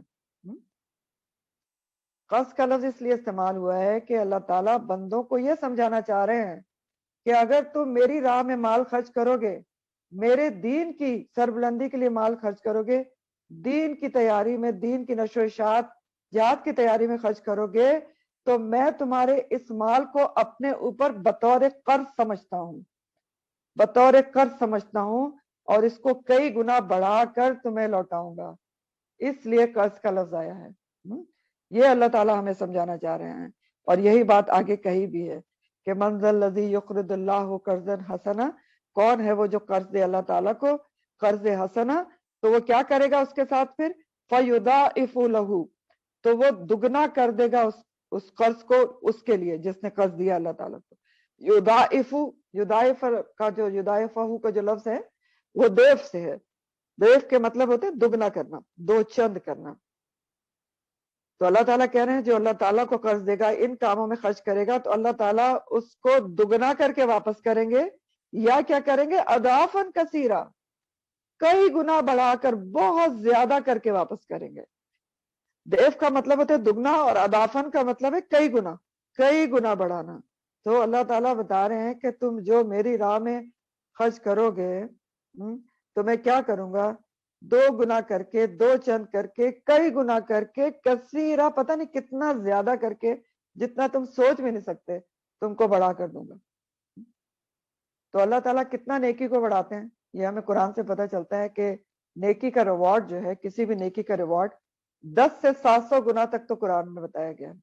پیچھے ابھی سورہ البقرہ میں جب صدقات کی باریں آئیں گی نا آیات، تو آپ پڑھیں گے کہ ایک نیکی سے کم از کم 10 گنا اور 700 گنا تک اس کا ریوارڈ اللہ تعالیٰ بڑھا کے دیتے ہیں۔ 700 گنا میں نے کیوں کہا کہ سورہ البقرہ میں ہی آیت آئے گی کہ اللہ تعالیٰ مثال بتائیں گے کہ اللہ کی راہ میں خرچ کیا مال کیسے اللہ تعالیٰ بڑھاتے ہیں۔ جیسے ایک گیہوں کی بالی ہو اور اس کے اندر 100 دانے ہو، اور ایک ہر 7 گیہوں کی بالیاں اور ہر بالی میں 100 دانے ہو، تو 700 ہو گئے۔ اور یہاں پر کیا بتایا اللہ تعالیٰ نے؟ اضافاً کثیرہ، یعنی کوئی لمٹ ہی نہیں ہے، ان لمیٹڈ اللہ تعالیٰ کسی بھی نیکی کا ریوارڈ دے سکتے ہیں، جیسے قرض حسنہ کے بارے میں بتایا گیا۔ اور بڑھانے 2 گنا ہو کہ 10 گنا ہو یا 700 گنا ہوگی یا اضافاً کثیرہ ہوگی، یہ اس کی بڑھانے کی مقدار کس چیز پر ڈیپینڈ کرتی ہے؟ 2 چیزوں پر، وہی خالص نیت اللہ کی رضا اور خوشنودی کے لیے خرچ کیا جائے، دل کی خوشی اور رغبت سے ہو، جبر سے نہیں، دکھاوے کے لیے نہیں ہو، نام و نمود کے لیے نہیں، اللہ کے دین کے لیے اپنی مال کو خرچ کیا جائے، دین کی سربلندی کے لیے۔ تو یہ بھی بہت ہی خوبصورت آیت ہے اور بہت ہی ہمارے سمجھنے کی اور ہمارے عمل میں لانے کی آیت ہے کہ اللہ کے دین کے لیے ہم نے اپنا مال، اور صرف اپنا مال ہی نہیں، اپنا وقت، اپنی صلاحیتیں دل کی رضا اور خوشی سے خرچ کرنی ہے۔ تو کیا ہوگا پھر؟ اللہ تعالیٰ اس کو 2 گنا، کئی گنا، اضافاً کثیرہ بڑا چڑھا کر اس کو واپس کریں گے۔ اب اللہ تعالیٰ واپس کیسے کریں گے؟ اس کی 2 صورتیں ہو سکتی ہیں۔ کبھی تو ظاہری طور پر ہی اللہ تعالیٰ واپس کر دیتے ہیں، یعنی آپ جتنا مال خرچ کرتے ہیں آپ کو کہیں سے اس سے دگنا مال واپس آ جاتا ہے، اور یہ بھی ویل ٹرائیڈ بات ہے آپ کر، لیکن نیت یہ نہیں ہونا چاہیے کہ میرے اتنا خرچ کروں گی، میں 10,000 دے رہی ہوں تو مجھے 20,000 ملے گا، یہ تو نیت میں کھوٹ ہو گیا نا، لیکن ایسا ہوتا ہے۔ اور دوسری بات ہوتی ہے کہ کبھی مانوی طور پر اللہ تعالیٰ بڑھا دیتے ہیں، دنیا میں رزق میں برکت ہو جاتی ہے، آپ کی اولاد میں برکت ہو جاتی ہے، آپ کی اولاد کو کوئی خوش قسمتی اس کے ساتھ آ جاتی ہے، کبھی آپ کو کوئی عہدہ مل جاتا ہے، تو کہیں نہ کہیں اللہ تعالیٰ بڑھا کے واپس کرتے ہیں۔ اور پھر آخرت میں تو پھر اضافاً کثیرہ پکا ہے، اجر و ثواب جو ہے آخرت کا تو پکا ہے، جو اللہ کی راہ میں خرچ کرے گا تو اس کو بہت زیادہ اضافاً کثیرہ ملے گا۔ تو بہت سمجھنے کی ہمارے لیے آیت ہے۔ مزید اللہ تعالیٰ اور بھی اس کو ایکسپلین کر رہے ہیں کہ اللہ کی راہ میں خرچ کرو، اللہ کو قرض حسنہ دو، اللہ تعالیٰ بڑھا چڑھا کے دیں گے، اور گھبراؤ نہیں کہ مال کم ہو جائے گا۔ یاد رکھو کہ واللہ یقبض، اللہ تعالیٰ ہی تنگ کرتا ہے، گھٹاتا ہے، وَیَبْسُطُ، اور اللہ تعالیٰ ہی بڑھاتا ہے مال کو۔ یقبض کا لفظ قبضہ سے ہے، مٹھی کو قبضتن کہتے ہیں، گھٹانا، مٹھی میں بند کرنا، اور یبسط کا لفظ جو ہے وہ بسط، بے سین تو ہے، بساط بھی اسی سے ہوتی ہے، پھیلانا، بچھانا۔ تو اللہ تعالیٰ بتا رہے ہیں کہ اللہ کی راہ میں قرض حسنہ دیتے ہوئے نہ گھبراؤ، ان ساری شکوں پہ خرچ کرو جو اللہ کو قرض حسنہ دینے میں آپ کو بتائی ہیں، اور یہ بات ذہن میں رکھو کہ خرچ کرنے سے تمہارا مال کم نہیں ہوگا، تنگی اور فراخی دونوں اللہ کے ہاتھ میں۔ اللہ کی راہ میں نہیں بھی دو گے تو اگر تمہاری قسمت میں گھٹانا لکھا، کہیں اور سے گھاٹا ہو جائے گا۔ تو بہتر یہ نہیں ہے کہ جو اللہ کی راہ میں خرچ کرو اس کی پسند کی جگہ پہ خرچ کرو، جہاں وہ کہہ رہے ہیں وہاں خرچ کرو، تو تمہیں اضافاً کثیرہ اور 2 گنا اور 6 گنا اور 8 گنا پتہ نہیں کتنا بڑھا کر ملے گا. تو رزق کی تنگی اور رزق کی کشادگی تو دونوں اللہ کے ہاتھ میں ہے، ہمارے ہاتھ میں تو ہے ہی نہیں کہ ہم سوچیں کہ ہم مال خرچ کر دیں گے اللہ کی راہ میں تو مال کم ہو جائے گا. ایسا تو نہیں ہوتا. اللہ تعالیٰ کبھی بھی مال میں گھاٹا کر سکتے ہیں اور کبھی بھی زیادتی کر سکتے ہیں، کیونکہ دونوں طریقے سے آزمائش ہوتی ہے انسان کی. تنگی کے ذریعے بھی آزمایا جاتا ہے اور کشادگی کے ذریعے بھی آزمایا جاتا ہے. تو یہ سمجھایا جا رہا ہے کہ تنگی اور کشادگی اس کے ہاتھ میں ہے، تو اس لیے اس کی پسند کی جگہ پر جہاں پر اس نے ریکمینڈ کیا وہاں خرچ کرو تاکہ بڑا چڑھا کے تمہیں واپس ملے. تو اگر انسان یہ سوچ لے کہ رزق کا گھٹنا بڑھنا تو اللہ کے ہاتھ میں ہے، تو پھر مال خرچ کرتے ہوئے نہیں گھبراتا، پھر دل کی میں تنگی نہیں آتی کہ یہ میں کیسے خرچ کر دوں، یہ تو فلاں چیز کے لیے، یہ فلاں چیز کے لیے. نہیں، اس کو پتہ ہے میں نے یہاں اللہ کی راہ میں نے خرچ کیا، کہیں اور خرچ ہو جائے گا، ہو سکتا ہے کہیں اور گھاٹا ہو جائے، تو اللہ کی راہ میں خرچ کیا جائے نا، کیونکہ اللہ تعالیٰ تو بڑھا چڑھا کے دیں گے. پھر مزید فرمائے وَإِلَيْهِ تُرْجَعُونَ، یہ بھی یاد رکھو لوٹنا تو اسی کی طرف ہے، تو پھر اسی کے لیے خرچ کرو نا. جہاں وہ کہہ رہا ہے وہاں خرچ کرو تاکہ وہاں پر تمہارا بینک بیلنس ہو سکے اضافاً کثیرہ، اور وہاں جا کے تمہیں یہ اضافاً کثیرہ کا بینک بیلنس مل جائے اور تمہارا بیڑا ہی پار ہو جائے. الہ ترجعون کو بھی یاد رکھو، دنیا میں تو نہیں بیٹھے رہنا، تو خرچ کرو دل کھول کے اللہ کی راہ میں. ترمذی کی حدیث کا مفہوم ہے، نبی کریم صلی اللہ علیہ وسلم نے فرمایا کہ ہر قرض صدقہ ہے، ہر قرض صدقہ ہے. تو آپ نے ایسا کیوں کہا؟ یہ اس لیے کہا کہ پیسے تو آپ کو واپس مل بھی سکتے ہیں نا، قرضہ ضروری تو نہیں کہ آپ کو واپس نہ ملے جو بندوں کو دیتے ہیں، لیکن جتنی دیر نہیں ملے گا تو وہ صدقہ شمار کیا جائے گا اور ریوارڈ ملے گا اس کا. اسی طرح بخاری مسلم کی حدیث کا مفہوم ہے، رسول اللہ صلی اللہ علیہ وآلہ وسلم نے فرمایا جو شخص اپنی پاکیزہ کمائی سے ایک کھجور کا ٹکڑا بھی صدقہ کرتا ہے، ایک کھجور کا ٹکڑا، تو اللہ تعالیٰ اسے قبول فرماتے ہیں. پاکیزہ کمائی، یہ نوٹ کر لیں، ایک ٹکڑا بھی تو اللہ تعالیٰ اسے قبول فرماتے ہیں. پھر کیا کرتے ہیں؟ اس کھجور کے ٹکڑے کی پرورش اور نشو نما اللہ تعالیٰ ایسے کرتے ہیں جیسے کوئی اپنے بچھیرے یعنی گھوڑے کے بچے کو پالتا ہے، یہاں تک کہ وہ کھجور کا ٹکڑا احد پہاڑ کے برابر ہو جاتا ہے. ٹھیک ہے، یہ حدیث ہے. اب اس حدیث کے معنی کیا ہیں؟ کہ اللہ کی راہ میں دی جانے والی چیز اگرچہ چھوٹی ہی کیوں نہ ہو، کھجور کے ٹکڑے جیسے بھی کیوں نہ ہو، لیکن اخلاص نیت سے ہو، دل کی خوشی سے ہو، تو اس کا ثواب اللہ تعالیٰ کئی گنا بڑھا کر احد پہاڑ جتنا بھی دے سکتے ہیں. اب اضافاً کثیرہ سے اس حدیث کو ریلیٹ کر لینا، اس لیے سنائیے، ٹھیک ہے، کہ ایک کھجور کے ٹکڑے کو احد پہاڑ بنا سکتے ہیں تو فَيُضَاعِفُ لَهُ أَضْعَافًا كَثِيرًا ہے. ٹھیک ہے، تو اللہ تعالیٰ کیا تو ثواب کی کمی نہیں نا، وہ جتنا چاہیں بڑھا کے دے سکتے ہیں. تو تعلق تو ہماری نیت کے اخلاص کا اور دل کی وسعت شرط ہے نا، کہ ہم کتنی اخلاص سے نیت سے دے رہے ہیں اور کتنی دل کی وسعت سے دے رہے ہیں. اور یہ جو اللہ تعالیٰ نے کہا کہ اللہ تعالیٰ گھٹاتا ہے اور بڑھاتا ہے، رسول اللہ صلی اللہ علیہ وسلم ترمذی کی حدیث کا مفہوم ہے، آپ نے قسم کھا کر کہا کہ اس ذات کی قسم جس کے قبضے میں میری جان ہے کہ صدقے سے مال کم نہیں ہوتا، صدقہ کرنے سے مال کم نہیں ہوتا. آپ نے قسم کھا کے کہا. 2-3 چیزیں تھیں اس میں، دوسری چیز یہ تھی کہ جو اللہ کے لیے عاجزی اختیار کرتا ہے اس کی عزت میں اضافہ ہی ہوتا ہے. تو بہرحال صدقے سے مال کم نہیں ہوتا، آپ نے قسم کھا کے کہا. لیکن پھر بھی جنرلی ہم کیا دیکھتے ہیں کہ ہم جب دنیا کے لیے خرچ کر رہے ہوتے ہیں تو بے دریغ خرچ کرتے ہیں، لیکن جب دین پر خرچ کرنے کی باری آتی ہے تو کیلکولیشن، حساب کتاب آڑے آ جاتا ہے. سوچ کے دیکھیں نا، کتنی رسم و رواج ایسی ہیں شادی بیاہ کے اوپر، ویسے بھی برتھ ڈے فلانا جن کا کوئی فائدہ نہیں، اور کبھی وہ ایک طرح سے بدعت اور گناہ کے زمرے میں بھی آ جاتی ہیں. لاکھوں خرچ ہو رہے ہوتے ہیں اس کے اوپر، لاکھوں، کوئی دل میں تنگی نہیں ہوتی، خوش ہو رہے ہوتے ہیں. بڑی زبردست مہندی ہوئی ہے، بہت زبردست، بھائی کیا بات ہے، بڑا ہی زبردست کھانا، بڑا ہی زبردست فائر ورک، لاکھوں.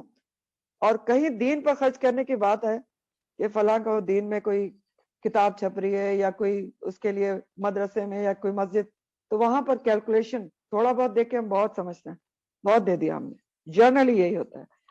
تو یہ اس لیے یہ آیات کو یاد رکھنا چاہیے.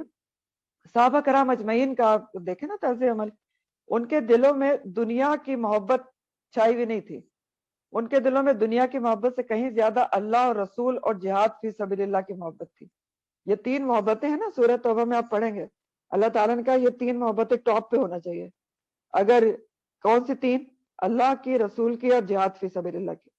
اور سورۃ توبہ کی آیت میں آتا ہے کہ اگر ان 3 محبتوں سے اگر دنیا کی محبتیں ماں بیٹے کی اور بیوی کی اور اپنے مال کی اور اپنی تجارت کی زیادہ بڑھ گئیں تو بس پھر انتظار کرو اللہ کے فیصلے کا. تو صحابہ کرام اجمعین کے دل میں یہ 3 محبتیں سب سے اوپر تھیں. تو انہوں نے کیا کیا؟ آپ پڑھتے ہیں نا، بچے بچے نے پڑھا ہوا ہے. حضرت ابوبکر صدیق نے سارا گھر کا مال لا کے دے دیا، سارا، سوئی تک نہیں چھوڑی. حضرت عمر آدھے گھر کا مال لے آئے. اور اسی طرح سب نے کیا. تو کیوں؟ ہمارے جیسے انسان تھے نا، لیکن دل تنگ کیوں نہیں تھے ان کے اللہ کی راہ میں خرچ کرنے پہ؟ کیونکہ ایک تو ان کو اللہ کے وعدوں پہ اعتبار تھا کہ اللہ تعالیٰ نے کہا ہے کہ مجھے جو قرض حسنہ دے گا، پڑھا تھا نا انہوں نے سب سے پہلے، فَيُضَاعِفَ لَهُ أَضْعَافًا كَثِيرًا. تو اس پہ یقین تھا ان کو. دوسرے ان کو یہ پتا تھا کہ اللہ سے ملاقات ہونی ہے، تو انہوں نے سب کچھ قربان کر دیا. ٹھیک ہے. پھر اللہ تعالیٰ آگے ایک اور قصہ سنا کے، ایک اور وہی موٹیویشن ہی ہے اس میں بھی، اللہ کی راہ میں مال اور جان خرچ کرنے کی ایک اور قصہ سنایا جا رہا ہے. الم ترا، کیا نہیں تم نے دیکھا، کیا تم نے غور نہیں کیا؟ کس بات پر؟ الی الملائی، تم نے سرداروں کی طرف نہیں دیکھا، ان کا قصہ نہیں سنا جو کہاں سے تھے؟ من بنی اسرائیل میں سے تھے. اور کب کا قصہ ہے؟ من بعد موسیٰ، موسیٰ علیہ السلام کے بعد کا واقعہ ہے. ملا کہتے ہیں سرداروں کو، ملا. اس کا روٹ میم لام حمزہ ہے اور لفظی معنی ملا کے ہوتے ہیں بھرنا. ملء السماواتی کا لفظ آتا ہے حدیث میں بھی، بھرنا. تو سرداروں کو ملا کیوں کہا جاتا ہے؟ روب، دلوں میں روب بھر دیتے ہیں، لوگوں کے مجلس کو بھر دیتے ہیں وغیرہ وغیرہ. تو دوسرا یہ قصہ کیا ہے کہ اللہ تعالیٰ کہہ رہے ہیں تم نے غور نہیں کیا، وہ قصہ نہیں سنا تم نے جو بنی اسرائیل کے سرداروں کا تھا. اور کب کا ہے؟ من بعد موسیٰ، موسیٰ علیہ السلام کے بعد کا واقعہ ہے یہ جو بیان ہونے جا رہا ہے. تو موسیٰ علیہ السلام کے تقریباً 300-350 سال کے بعد کا یہ واقعہ ہے جو اللہ تعالیٰ سنانے جا رہے ہیں. اور یہ روایات سے پتہ چلتا ہے، قرآن نے کوئی اس کی گنتی نہیں بتائی کہ کتنے بعد کا ہے، صرف یہ بتا رہا ہے قرآن من بعد موسیٰ. روایت میں آتا ہے کہ تقریباً 300-350 سال کے بعد کا واقعہ ہے. تو خلاصہ یہ ہے واقعے کا سوری، کہ موسیٰ علیہ السلام کے بعد جیسے میں نے پہلے بتایا کہ کچھ عرصے تک بنی اسرائیل ٹھیک ٹھاک رہے. یوشع بن نون کے زمانے میں بھی ٹھیک ٹھاک تھے، اور یوشع بن نون کے زمانے میں تو انہوں نے فلسطین کو بھی فتح کر لیا. پھر رفتہ رفتہ ان کے اندر بدعملی پھیلتی گئی، انہوں نے دین میں بدعات پیدا کر دی، اور اتنی ان کے اندر اخلاقی گراوٹ اور دین کی میں خرابیاں پیدا ہوئیں کہ انہوں نے بتوں کی پوجا تک شروع کر دی. ان کے اوپر انبیاء مبعوث ہوتے رہے، جیسے کہ آپ پہلے بھی پڑھ چکے ہیں، ان کو روکتے رہے، لیکن پھر بھی وہ شرک اور معصیت سے باز نہیں آئے. اور انبیاء کو کچھ کو تو انہوں نے جھٹلا دیا اور کچھ کو قتل کر دیا، پڑھ چکے ہیں نا ہم پیچھے. تو جب انبیاء کے ساتھ انہوں نے یہ کیا تو اور اتنی زیادہ بدعمالیوں میں پڑے تو اللہ تعالیٰ نے بطور سزا کچھ عرصے کے لیے ان پر انبیاء مبعوث کرنے بھی بند کر دیے تھے کہ بس نہیں تم سدھرتے ہو تو چلو بگڑتے ہی رہو. اور یہ بھی کیا گیا کہ اس کے نتیجے میں کہ جو اتنے زیادہ وہ کر رہے تھے، بدعمالیاں کر رہے تھے، اللہ تعالیٰ نے ان سزا کے طور پر ان کے دشمنوں کو ان کے اوپر مسلط کر دیا. تو ان کی ہمسایہ قوم، قوم عمالقہ، جو فلسطین اور مصر کے درمیان رہتی تھی، مشرک قوم تھی. قوم عمالقہ وہی قوم ہے کہ جب آپ کو یاد ہوگا کہ بنی اسرائیل کو لے کے موسیٰ علیہ السلام وہ فرعون کی قید سے نکلے تھے سمندر پار کر کے، تو ان کو حکم ہوا تھا کہ اپنا علاقہ واپس لو فلسطین کا. تو جب فلسطین کے قریب پہنچے تو انہوں نے، بنی اسرائیل نے کہا تھا کہ ہم تو نہیں ان سے قتال کریں گے، جنگ کریں گے، کیونکہ اس میں تو قوم جبارین رہتی ہے. تو وہ قوم عمالقہ ہی تھی. تو ان کے یہ قوم عمالقہ جو ان کے دشمن تھے، اس کو ان کے اوپر مسلط کر دیا بطور سزا. اور ان کا جابر بادشاہ جو تھا قوم عمالقہ کا، اس کا نام جالوت تھا. تو اس نے ان کے اوپر حملہ کیا اور ان کے علاقے بھی چھین لیے، ان کے بیٹوں کو قیدی بنا کر لے گیا. اور بنی اسرائیل، جیسے میں نے آپ کو پہلے بتایا کہ کچھ عرصے تک اس میں انبیاء کا سلسلہ بھی منقطع رہا. تو اب جب یہ حملہ وغیرہ ہوا اور زیادہ تر لوگ اس میں مارے بھی گئے اور ان کے بیٹوں وغیرہ کو بنا کے لے گئے، قیدی بنا کے لے گئے، عورتوں کو بھی لے گئے. تو ایک عورت اس وقت ایک یہاں ان کے پاس بچی تھی، بنی اسرائیل کے پاس روایات میں آتا ہے، جو پریگننٹ تھی، حاملہ تھی. تو کچھ عرصے کے بعد لوگوں نے بنی اسرائیل میں سے جو کچھ لوگ نیک تھے، دیکھیں ہر قوم میں ہمیشہ سب لوگ برے نہیں ہوتے، تو جو نیک لوگ تھے انہوں نے اللہ سے دعا کی کہ ہمارے حالات صحیح کرے، ہم نے نبی بھیجے، معافی تلافی مانگی. تو وہ جو عورت حاملہ تھی اس نے ایک بیٹے کو جنم دیا، اور وہ کون تھے؟ وہ ایک نبی تھے جن کا نام سیمول یا شیمول تھا. ٹھیک ہے، اور سیمول کے معنی ہے اللہ نے دعا سن لی، عبرانی زبان کا لفظ ہے، اس کے معنی ہے اللہ نے دعا سن لی. تو اب ان کے برے حالات کے دوران اللہ تعالیٰ نے بنی اسرائیل کے کچھ نیک لوگوں کی دعا سنی، اور یہ سیمول جو نبی تھے وہ پیدا ہوئے مبعوث سے. اور یہ کتنے بعد میں ہوئے تھے موسیٰ علیہ السلام کے بعد؟ آپ ذرا سا سیکوینس لکھ لیں. موسیٰ علیہ السلام کے بعد یوشع بن نون نبی بنے تھے. یوشع بن نون کے بعد کالب بن یوفنا تھے، کالب کاف سے، کالب بن یوفنا. اس کے بعد حزقیل علیہ السلام جن کا بھی آپ نے واقعہ پڑھا. حزقیل علیہ السلام کے بعد الیاس علیہ السلام تھے جن کے دور میں جب ان کو مبعوث کیا گیا تھا، جب بنی اسرائیل نے ایک بت تھا بال، اس کی پوجا شروع کر دی تھی. الیاس علیہ السلام کے بعد الیسع تھے، الیسع یا سین عین. اور اس کے بعد یہ شیمول تھے، موسیٰ، یوشع بن نون، کالب بن یوفنا، حزقیل، الیاس اور الیسع اور پھر شیمول. ٹھیک، تو یہ پیغمبر جب ان کو مبعوث کیا گیا، اللہ تعالیٰ نے ان کو پیغمبری دی، تو انہوں نے سیمول نے دعوت و تبلیغ کا کام شروع کیا، اور بالآخر ان کی دعوت و تبلیغ کام آئی اور بنی اسرائیل کو اپنی حالت سدھارنے کا خیال آیا. ٹھیک ہے، تو اب ان کے سرداروں نے یہ جو ڈائلاگس یہاں پر آ رہے ہیں یہ اس ٹائم کے ہیں کہ میں الم تر الی الملأ من بنی اسرائیل من بعد موسیٰ، کہ اب ان کے سرداروں نے آ کر اپنے نبی جو سیمول تھے ان سے مطالبہ کیا کہ آپ ہمارے لیے کوئی بادشاہ مقرر کر دیں، بادشاہ مقرر کر دیں یا سپہ سالار مقرر کر دیں. بادشاہ پچھلے زمانے میں جو بادشاہ ہوتے تھے نا وہ سپہ سالار بھی ہوتے تھے، اور سپہ سالار یا بادشاہ مقرر کر دیں جو ہمیں منظم کرے، ٹریننگ دے، اور اس کی سرکردگی میں ہم پھر دشمن سے جنگ کریں اور اپنے علاقے وغیرہ واپس لے لیں. یہ مطالبہ انہوں نے کیا تھا جب ان کے حالات سدھرے. تو بنی اسرائیل میں جو پہلے نظام تھا وہ نظام یہ انبیاء کا نظام تھا، لیکن ساتھ ساتھ ان میں بھی بادشاہت کا نظام بھی چل رہا تھا، یہ بھی ابھی آپ کو بتاؤں گے. تو اب انہوں نے کہا کہ اپنے نبی سے آ کے کہا، یہ آگے یہی بات کہی جا رہی ہے، اس قالو، جب انہوں نے کہا، کس نے؟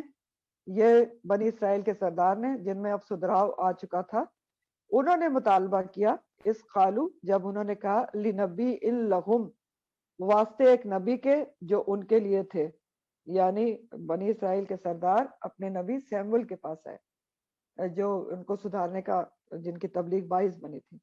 اور کیا مطالبہ کیا؟ انہوں نے کہا ابعث، مقرر کر دے، لنا، ہمارے لیے، ملکن، ایک بادشاہ، ایک فوج کا سربراہ مقرر کر دے. تو ہم کیا کریں گے؟ نقاتل، ہم جنگ کریں فی سبیل اللہ، اللہ کے راستے میں. یہ انہوں نے مطالبہ کیا کہ ایک سپہ سالار ہم پر مقرر کر دیں، بادشاہ مقرر کر دیں، ہمیں منظم کرے، ٹریننگ دے، اور ہم اپنے دشمن سے جنگ کریں اور علاقے واپس لے لیں. لیکن ان کے نبی سیمول جو ان کے حالات کو جانتے تھے، ان کی طینت سے بھی واقف تھے، ان کی طبیعت کو بھی جانتے تھے، انہوں نے ایک خدشہ ظاہر کیا. انہوں نے کہا کہ قالا، اس نے کہا، نبی نے، سیمول نے، حل عصیتم، کیا ہو سکتا ہے یہ کہ ان کتبہ، اگر لکھ دیا گیا، علیکم، تم پر، قتالو، جنگ کرنا، اللہ تو قاتلو، کہ تم نہ لڑو. انہوں نے یہ خدشہ ظاہر کیا کہ تم کہہ رہے ہو کہ ہم جنگ کریں گے، تو اگر تم پر میں نے اللہ سے درخواست کر کے قتال کو فرض کرا دیا کہ تم جنگ کرو، اور بادشاہ بھی مقرر کر دیا، تو مجھے ڈر ہے کہ تم پھر اس سے لڑائی نہ کرو، پھر جاؤ جیسا کہ پہلے بھی کرتے رہتے. تو انہوں نے خدشہ ظاہر کیا کہ مجھے یہ ڈر ہے. اور کتبہ کا مطلب ہوتا ہے فرض کیا گیا، یعنی فرض بھی جنگ کر دی گئی اور پھر بھی تم نے نہیں کی تو پھر تو تم گناہ گار ہو گئے. تو پہلے تو یہ سوچ لو کہ اگر قتال تم پر فرض کیا گیا تو لڑو گے یا نہیں لڑو گے. تو انہوں نے کیا جواب دیا؟ انہوں نے کہا خالو، انہوں نے کہا فما لنا، کیا ہے ہم کو، اللہ نقاتل، کہ ہم جنگ نہیں کریں گے، فی سبیل اللہ، اللہ کے راستے میں. وقد اخرجنا، تحقیق ہم نکال دیے گئے، من دیارنا، اپنے گھروں سے، وآبائنا، اور اپنے بیٹوں سے. تو بنی اسرائیل کے سرداروں نے جواب دیا کہ ہم کیوں نہیں جنگ کریں گے، آپ ایسا کیوں کہہ رہے ہیں؟ اگر جنگ ہم پر فرض کی گئی تو ہم تو ضرور جنگ کریں گے. کیونکہ دشمن نے تو ہمیں نکال دیا ہے ہمارے گھروں سے, ہمارے بیٹے قیدی بنا لیے ہیں, تو ہم جنگ کریں گے, آپ ہمارے لیے بادشاہ مقرر کریں. لیکن ہوا کیا؟ ہوا وہی تھا جس کا ان کے نبی نے خدشہ ظاہر کیا تھا. جب جنگ ان کے اوپر فرض کر دی گئی کہ جنگ کرو جا کے, تو انہوں نے اعراض کیا. بہت زیادہ جو تھے وہ جنگ سے پیچھے ہٹ گئے سوائے تھوڑے کے. اب کب انہوں نے اعراض کیا, کب جنگ سے پیچھے ہٹ گئے, یہ سب کچھ آگے آ رہا ہے. اللہ تعالیٰ یہاں کہہ رہے ہیں کہ فلما کتبہ, جب لکھ دیا گیا علیہم ان کے اوپر قتال و جنگ کرنا, تولوا تو منہ موڑ گئے, الا قلیلا منہم, مگر بہت تھوڑے ان میں سے. تو کب منہ موڑ گئے, کیا ہوا تھا, وہ سارا آگے آ رہا ہے. اللہ تعالیٰ فرماتے ہیں واللہ علیم بالظالمین, اور اللہ تعالیٰ خوب جاننے والا ہے ظالموں کو. تو ظالم یہاں کون ہے؟ ظالم وہ ہیں جن کے اوپر قتال فرض کیا گیا تھا, اوبلیگیٹری تھا نا, اور انہوں نے اس کو اللہ کی ایک فرض کی بھی چیز کو ادا نہیں کیا, منہ موڑ لیا. تو فرض سے روگردانی کیا ہوتا ہے؟ اللہ کے حق میں کبھی کرنا ہوتا ہے. یہاں سے ہمیں یہ بھی پتہ چل رہا ہے نا کہ فرض کو ادا نہ کرنا ظلم ہوتا ہے, اور اوبلیگیٹری جو اللہ کی طرف سے چیز ہوتی ہے اگر وہ ادا نہ کی جائے تو وہ انسان ظالم بن جاتا ہے. ظالم کیوں بن جاتا ہے؟ کیونکہ دیکھیں جو چیز کتب علیکم فرض کر دی گئی نا, اوبلیگیٹری فرض کے درجے پہ ہے, اگر انسان وہ نہیں کرتا تو اللہ کے حق میں کمی کرتا ہے. ظلم کیا ہوتا ہے؟ حق میں کمی کرنا. ٹھیک, تو اللہ کے حکم کو, فرض حکم کو اگر انسان نہیں مانتا تو ایک تو اللہ کے حق میں کمی کرتا ہے, دوسرا کیا کرتا ہے, اللہ کا حکم نہ مان کر اپنی جان پر ظلم کرتا ہے نا, اپنے حق میں بھی تو کمی کرتا ہے نا, گناہ کماتا ہے. تو بہرحال یہاں ظالمین کون ہے جس کو اللہ تعالیٰ کہہ رہے ہیں کہ اللہ تعالیٰ اچھی طرح جانتے ہیں, جنہوں نے اللہ کے فرض کو, جو قتال ان کے اوپر فرض کیا تھا, اس کا حق ادا نہیں کیا, منہ موڑ گئے. اب ہوا کیا تھا, انہوں نے مطالبہ کیا کہ ہمارے لیے ایک بادشاہ مقرر کر دیں. تو انہوں نے پہلے خدشہ ظاہر کیا نبی نے کہ تم منہ موڑ جاؤ گے, لیکن انہوں نے کہا کہ نہیں ہم لڑیں گے, ہمیں کیا ہے کہ ہم نہ لڑیں. تو آگے کیا ہوا, وہ قال لہم, اور کہا ان کے لیے, یعنی انہی سرداروں سے بات چیت چل رہی ہے نبی کی, نبیہم ان کے نبی نے, کہ ان اللہ, بے شک اللہ تعالیٰ نے قد تحقیق بعث مقرر کر دیا ہے, لکم تمہارے لیے, طالوت, طالوت کو, ملکن بادشاہ. بنی اسرائیل کے مطالبے پر سیمول جو نبی تھے انہوں نے بتایا کہ اللہ تعالیٰ نے بطور وحی ان کو یہ بتایا ہے کہ جو طالوت ہیں ان کو بادشاہ بنا دو, تمہارے اوپر بادشاہ مقرر کر دو. نبی تھے نا, بذریعہ وحی ان کو بتایا گیا کہ طالوت کو تمہارے لیے بادشاہ بنایا گیا. اب طالوت کون تھے؟ طالوت بھی عبرانی زبان کا لفظ ہے اور طول سے ہے, توئے واولام. تو یہ بہت لمبے چوڑے 30 سال کے قداور خوبصورت نوجوان تھے, لیکن ان کا تعلق کسی بڑے قبیلے یا بادشاہوں کے قبیلے سے نہیں تھا. ان کا تعلق ایک چھوٹے قبیلے بنو بنیامین سے تھا, اور ایک عام سے فوجی تھے.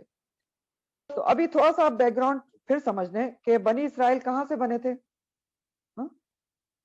بنی اسرائیل یعقوب علیہ السلام کے 12 بیٹے جو تھے ان سے 12 قبیلے بنے تھے. ٹھیک ہے, تو موسیٰ اور ہارون علیہ السلام جو تھے ان کا تعلق بنو لاوی قبیلے سے تھا, یہی یعقوب علیہ السلام کے ایک بیٹے کے قبیلے سے, بنو لاوی سے تھا موسیٰ علیہ السلام اور ہارون کا. اور زیادہ تر نبوت جو آ رہی تھی وہ اسی بنو لاوی قبیلے سے آ رہی تھی. اور جس عورت کا میں نے آپ کو بتایا کہ جب حملہ کر کے وہ لے گئے تھے سب کو غلام لوڈی بنا کر, تو ایک عورت بچ گئی تھی, تو جس سے سیمول علیہ السلام پیدا ہوئے, تو وہ بھی بنو لاوی قبیلے سے تھی. یعنی زیادہ تر بادشاہت جو بنی اسرائیل میں, نبوت جو بنی اسرائیل قبیلے میں, بنی اسرائیل پر آ رہی تھی نبوت, وہ بنو لاوی قبیلے سے آ رہی تھی, 12 میں سے. ٹھیک ہے, اور جو انتظامی امور تھے یعنی بادشاہت اور لیڈرشپ, وہ بنو یہودا سے آ رہی تھی. یہودا بڑے بیٹے کا نام تھا, وہ بنو یہودا سے آ رہی تھی. تو اب یہ جو تھے طالوت, تو یہ تو دونوں میں سے کہیں سے بھی نہیں تھے, بنو یہودا سے بھی نہیں تھے. یہ جو یعقوب علیہ السلام کے سب سے چھوٹے بیٹے تھے نا, بنیامین, آپ سورہ یوسف میں پڑھیں گے, ان کا قبیلہ تھا. اور بنی اسرائیل ان کے قبیلوں کو اچھا نہیں سمجھتے تھے, کبھی اوپر آنے بھی نہیں دیتے تھے, چھوٹا سمجھتے تھے کیونکہ یہ زیادہ امیر نہیں تھے. اب طالوت اس قبیلے سے تعلق رکھتے تھے. اللہ تعالیٰ نے بذریعہ وحی سیمول علیہ السلام کو بتا دیا کہ بس طالوت علیہ السلام ان کے اوپر بادشاہ, طالوت جو ہے وہ ان کے اوپر بادشاہ بنیں گے. تو ان کا تعلق بڑے قبیلے بادشاہوں کے قبیلے سے نہیں تھا, چھوٹے قبیلے بنیامین سے تھا. فوجی تھے. تو جب طالوت کو بادشاہ مقرر کیا گیا تو بنی اسرائیل کو زبردست آبجیکشن ہوا. انہوں نے کہا قالو انا، کیسے، کیوں کر، یکون ہو سکتی ہے لہو اس کے لیے الملک بادشاہت، یہ کیسے بادشاہ ہو سکتا ہے طالوت، علینا ہم پر، ہمارے پر پریفرنس دیکھے اس کو کیسے بادشاہ بنایا جا سکتا ہے. وہ نانو اور ہم حق کو زیادہ حقدار ہیں بالبل کی معاشات کے منہو اس سے. یہ کہتے ہیں یہ کیسے بادشاہ ہو سکتا ہے، ہم زیادہ حقدار ہیں اس کے مقابلے میں بادشاہت کے. اور کیوں زیادہ حقدار ہیں، وجہ کیا بتاتے ہیں کہ اس کو کیوں بادشاہ بنا دیا. ہاؤ کم، یہ کیسے بادشاہ ہو سکتا ہے، بادشاہت کا حقدار ہو سکتا ہے، ہم کو چھوڑ کے اس کو بادشاہ بنا دیا. یہ سردار تھے نا، بہت مال و دولت تھی. تو وجہ بھی یہی بتاتے ہیں کہ ہم زیادہ حقدار ہیں بادشاہت کے حق کو بالملک منہو، کیونکہ ولم یوتا، نہیں وہ دیا گیا ہے ساتھ من المال، مال کی وسعت نہیں دیا گیا ہے. طالوت یعنی ان کے نزدیک بادشاہ بننے کا، عہدے کا، جنرل بننے کا کرائٹیریا کیا تھا، مال تھا، جو ان کے پاس تھا.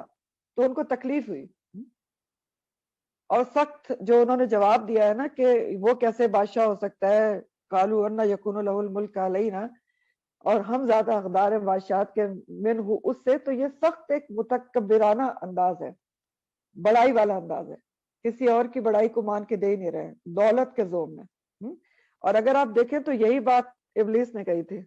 اس نے کہا تھا انا خیر منہ، اس نے کہا تھا آدم علیہ السلام سے کہ انا خیر منہ، میں اس سے بہتر ہوں. یہ بھی یہی کہہ رہے ہیں کہ ہم زیادہ ونان و حق بالملک منہ. تو یہ تکبر ہی ہوتا ہے جو انسان کو اللہ کی سرکشی پہ ابھارتا ہے. یہی ابلیس نے کیا تھا، یہی یہ بھی کر رہے تھے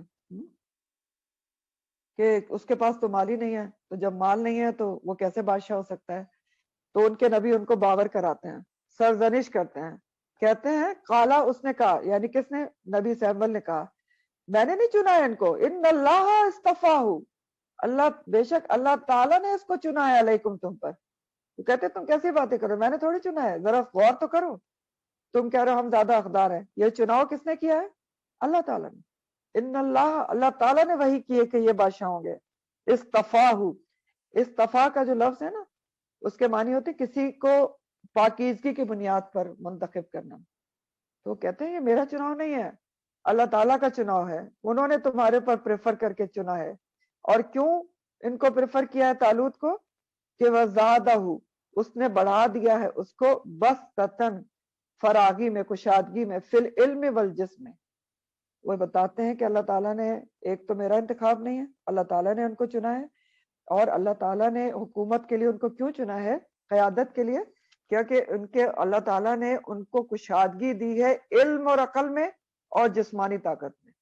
جاتنی، باطنی اور ظاہری دونوں خوبیاں ان میں موجود ہیں. باطنی علم اور عقل ہے، اور جسمانی طاقت جسم میں زیادہ ہے، قوت کی ضرورت ہے. تو اللہ تعالیٰ نے انہیں یہ دونوں چیزیں بہت زیادہ دی ہیں. تو اب آپ دیکھیں کہ یہی دونوں چیزیں کی ضرورت بھی ہوتی ہے نا، کہ علم اور عقل کی ضرورت ہوتی ہے، اور حکومت چلانے کے لیے، اور فوج کو کمانڈ کرنے کے لیے، اور جسمانی طاقت کی بھی ضرورت ہوتی ہے. حدیث بھی ہے نا کہ جو طاقتور مومن ہے وہ کمزور مومن سے اچھا ہوتا ہے. تو وہ بتاتے ہیں کہ میری تو یہ چناؤ نہیں ہے، اللہ تعالیٰ نے چنا ہے. اور تم مال کی بات کرتے ہو تو اللہ تعالیٰ کے نزدیک مال کی اہمیت نہیں ہے بادشاہت اور جنرل شپ کے لیے. اللہ تعالیٰ نے ان کو اس لیے چنا کہ وہ ان کے اندر کشادگی ہے علم اور عقل کے حساب سے بھی اور جسمانی قوت کے حساب سے بھی. اور سب سے بڑی بات یہ ہے واللہ یؤتی ملکہ من یشاء، کہ اللہ تعالیٰ جس کو چاہتا ہے اپنی بادشاہت عطا کرتا ہے. انہوں نے کہا تم کون ہوتے اعتراض کرنے والے، اللہ تعالیٰ نے چنا ہے، ان خوبیوں کے اوپر چنا ہے. اور سب سے بڑی بات یہ ہے کہ اللہ تعالیٰ جانتا ہے کہ اپنی بادشاہت کس کو دے، کہاں اس کو، کس کو بادشاہت دینی، کس کو کس کام کے قابل، جس کام کے قابل جس کو سمجھتا ہے اس کو وہ کام دیتا ہے. واللہ واسع علیم، اور اللہ تعالیٰ بہت وسعت والا اور جاننے والا ہے، جاننے والا ہے، اس کا علم وسیع ہے. تو اس کو پتا ہے کہ کس چیز کے لیے کس کو چنا جائے.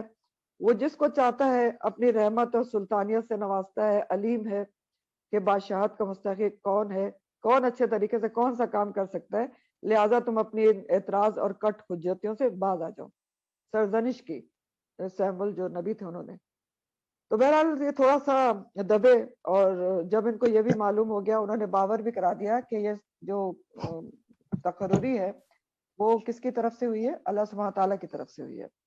تو اب انہوں نے ایک اور مطالبہ کیا، انہوں نے کہا اچھا اللہ تعالیٰ کی طرف سے ہوئی ہے تو ہمیں کوئی نشانی دکھائی جائے کہ یہ آپ خود سے نہیں کہہ رہے ہیں، یہ تقرری اللہ کی طرف سے ہوئی ہے۔ اور یہ بھی ایک سرکشی تھی، نبی کی بات نہیں ماننا ہے، کہتے ہیں نشانی دیکھنی ہے،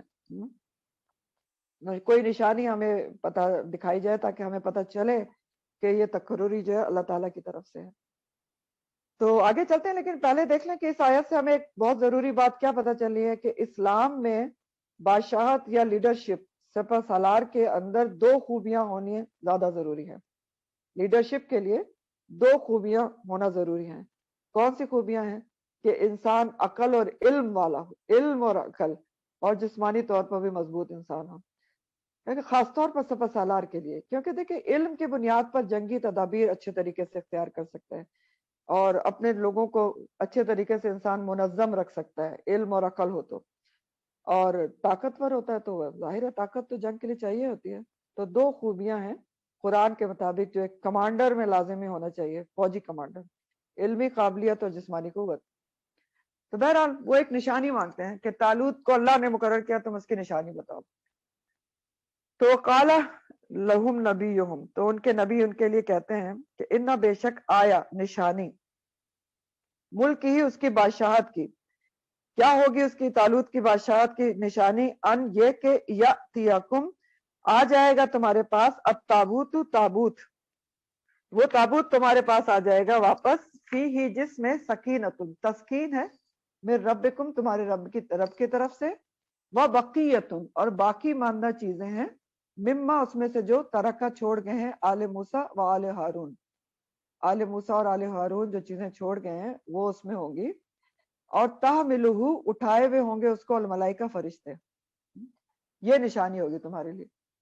تو بنی اسرائیل نے جب طالوت کی تقرری کی نشانی مانگی تو نبی نے اللہ کے اذن سے یہ ان کو بتایا کہ یہ نشانی آپ کو ملے گی کہ جو جالوت بادشاہ آپ کا تابوت اٹھا کے لے گیا تھا، جس میں آپ کی تبرکات تھیں جو میں نے آپ کو پیچھے بتائیں، طالوت کے دور حکومت میں وہ تابوت آپ کو واپس مل جائے گا، جس میں تمہارے لیے سکون قلب کا سامان ہے، سکینہ ہے، اور جس کے اندر آل موسیٰ اور آل ہارون کی چھوڑی ہوئی چیزیں ہیں۔ تو ابھی میں نے آپ کو چیزیں ساری بتائی تھی نا کہ اس میں کیا تھی، تورات کا نسخہ تھا، عصا تھا موسیٰ علیہ السلام کا، وغیرہ وغیرہ، من تھا، اور ہارون علیہ السلام کا امامہ، اور اس کا تورات کی تختیاں تھیں ٹوٹی پھوٹی جو موسیٰ علیہ السلام کو ملی تھیں۔ تو سکینہ اس کو کیوں کہا گیا اس تابوت کو؟ کہ سکینہ کہتے ہیں سکینت، ذہنی اور قلبی سکون کو، اس لیے کہا گیا کہ بنی اسرائیل اس صندوق کو باعث تسکین سمجھتے تھے، کیونکہ اور اس کو اپنے ساتھ رکھتے تھے بہت زیادہ، اس میں کیونکہ تبرکات تھی نا، تو جب کبھی جنگ وغیرہ بھی ہوتی تھی اس کو آگے رکھتے تھے متبرک سمجھ کے۔ اور اس میں کوئی اتنی بری بات نہیں تھی، کیونکہ اس میں کون سی چیزیں تھیں جو اللہ کی طرف سے انہیں ملی تھی یا پھر نبی کی نشانیاں تھیں، ٹھیک ہے۔ من کی بوتل کیا اللہ نازل کرتے تھے، پتھر کی تختیاں کیا تھی اللہ تعالیٰ نے دی تھی، تورات کا نسخہ کیا تھا اللہ تعالیٰ نے اتارا تھا، تو یہ ساری چیزیں کیا تھی اللہ تعالیٰ کی طرف سے ملی تھی یا نبی کی نشانیاں تھیں۔ تو یہ اس لیے اس کو متبرک سمجھتے تھے، جیسے ہم نے بھی تو نبی کریم صلی اللہ علیہ وسلم کی نالین کو محفوظ کیا ہوا ہے نا، آپ کے بال مبارک کو بھی محفوظ کیا ہوا ہے۔ تو بہرحال یہ ساری چیزیں تھیں ان کے تابوت یا صندوق میں۔ تابوت کا لفظ ہے نا توب سے ہے، توبہ جس سے ہوتی ہے، توبہ کا مطلب کیا ہوتا ہے؟ لوٹنا پلٹنا۔ تو تابوت صندوق ہوتا ہے بڑا باکس جس میں کوئی اہم چیز ہو تو انسان بار بار پلٹ کے جاتا ہے اس کی طرف، ٹھیک ہے۔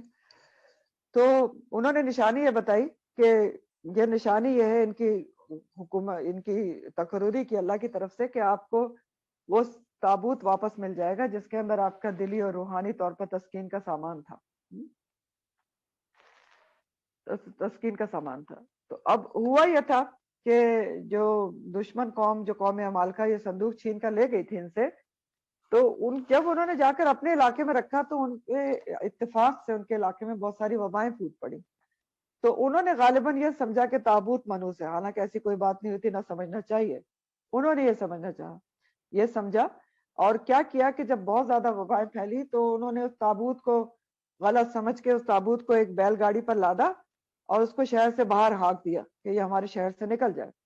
تو فرشتے اس بیل گاڑی کو ہانک کر بنی اسرائیل کے جگہ تک لائے اور طالوت جو تھے ان کے گھر کے سامنے چھوڑ گئے. روایات میں ایسے ہی آتا ہے.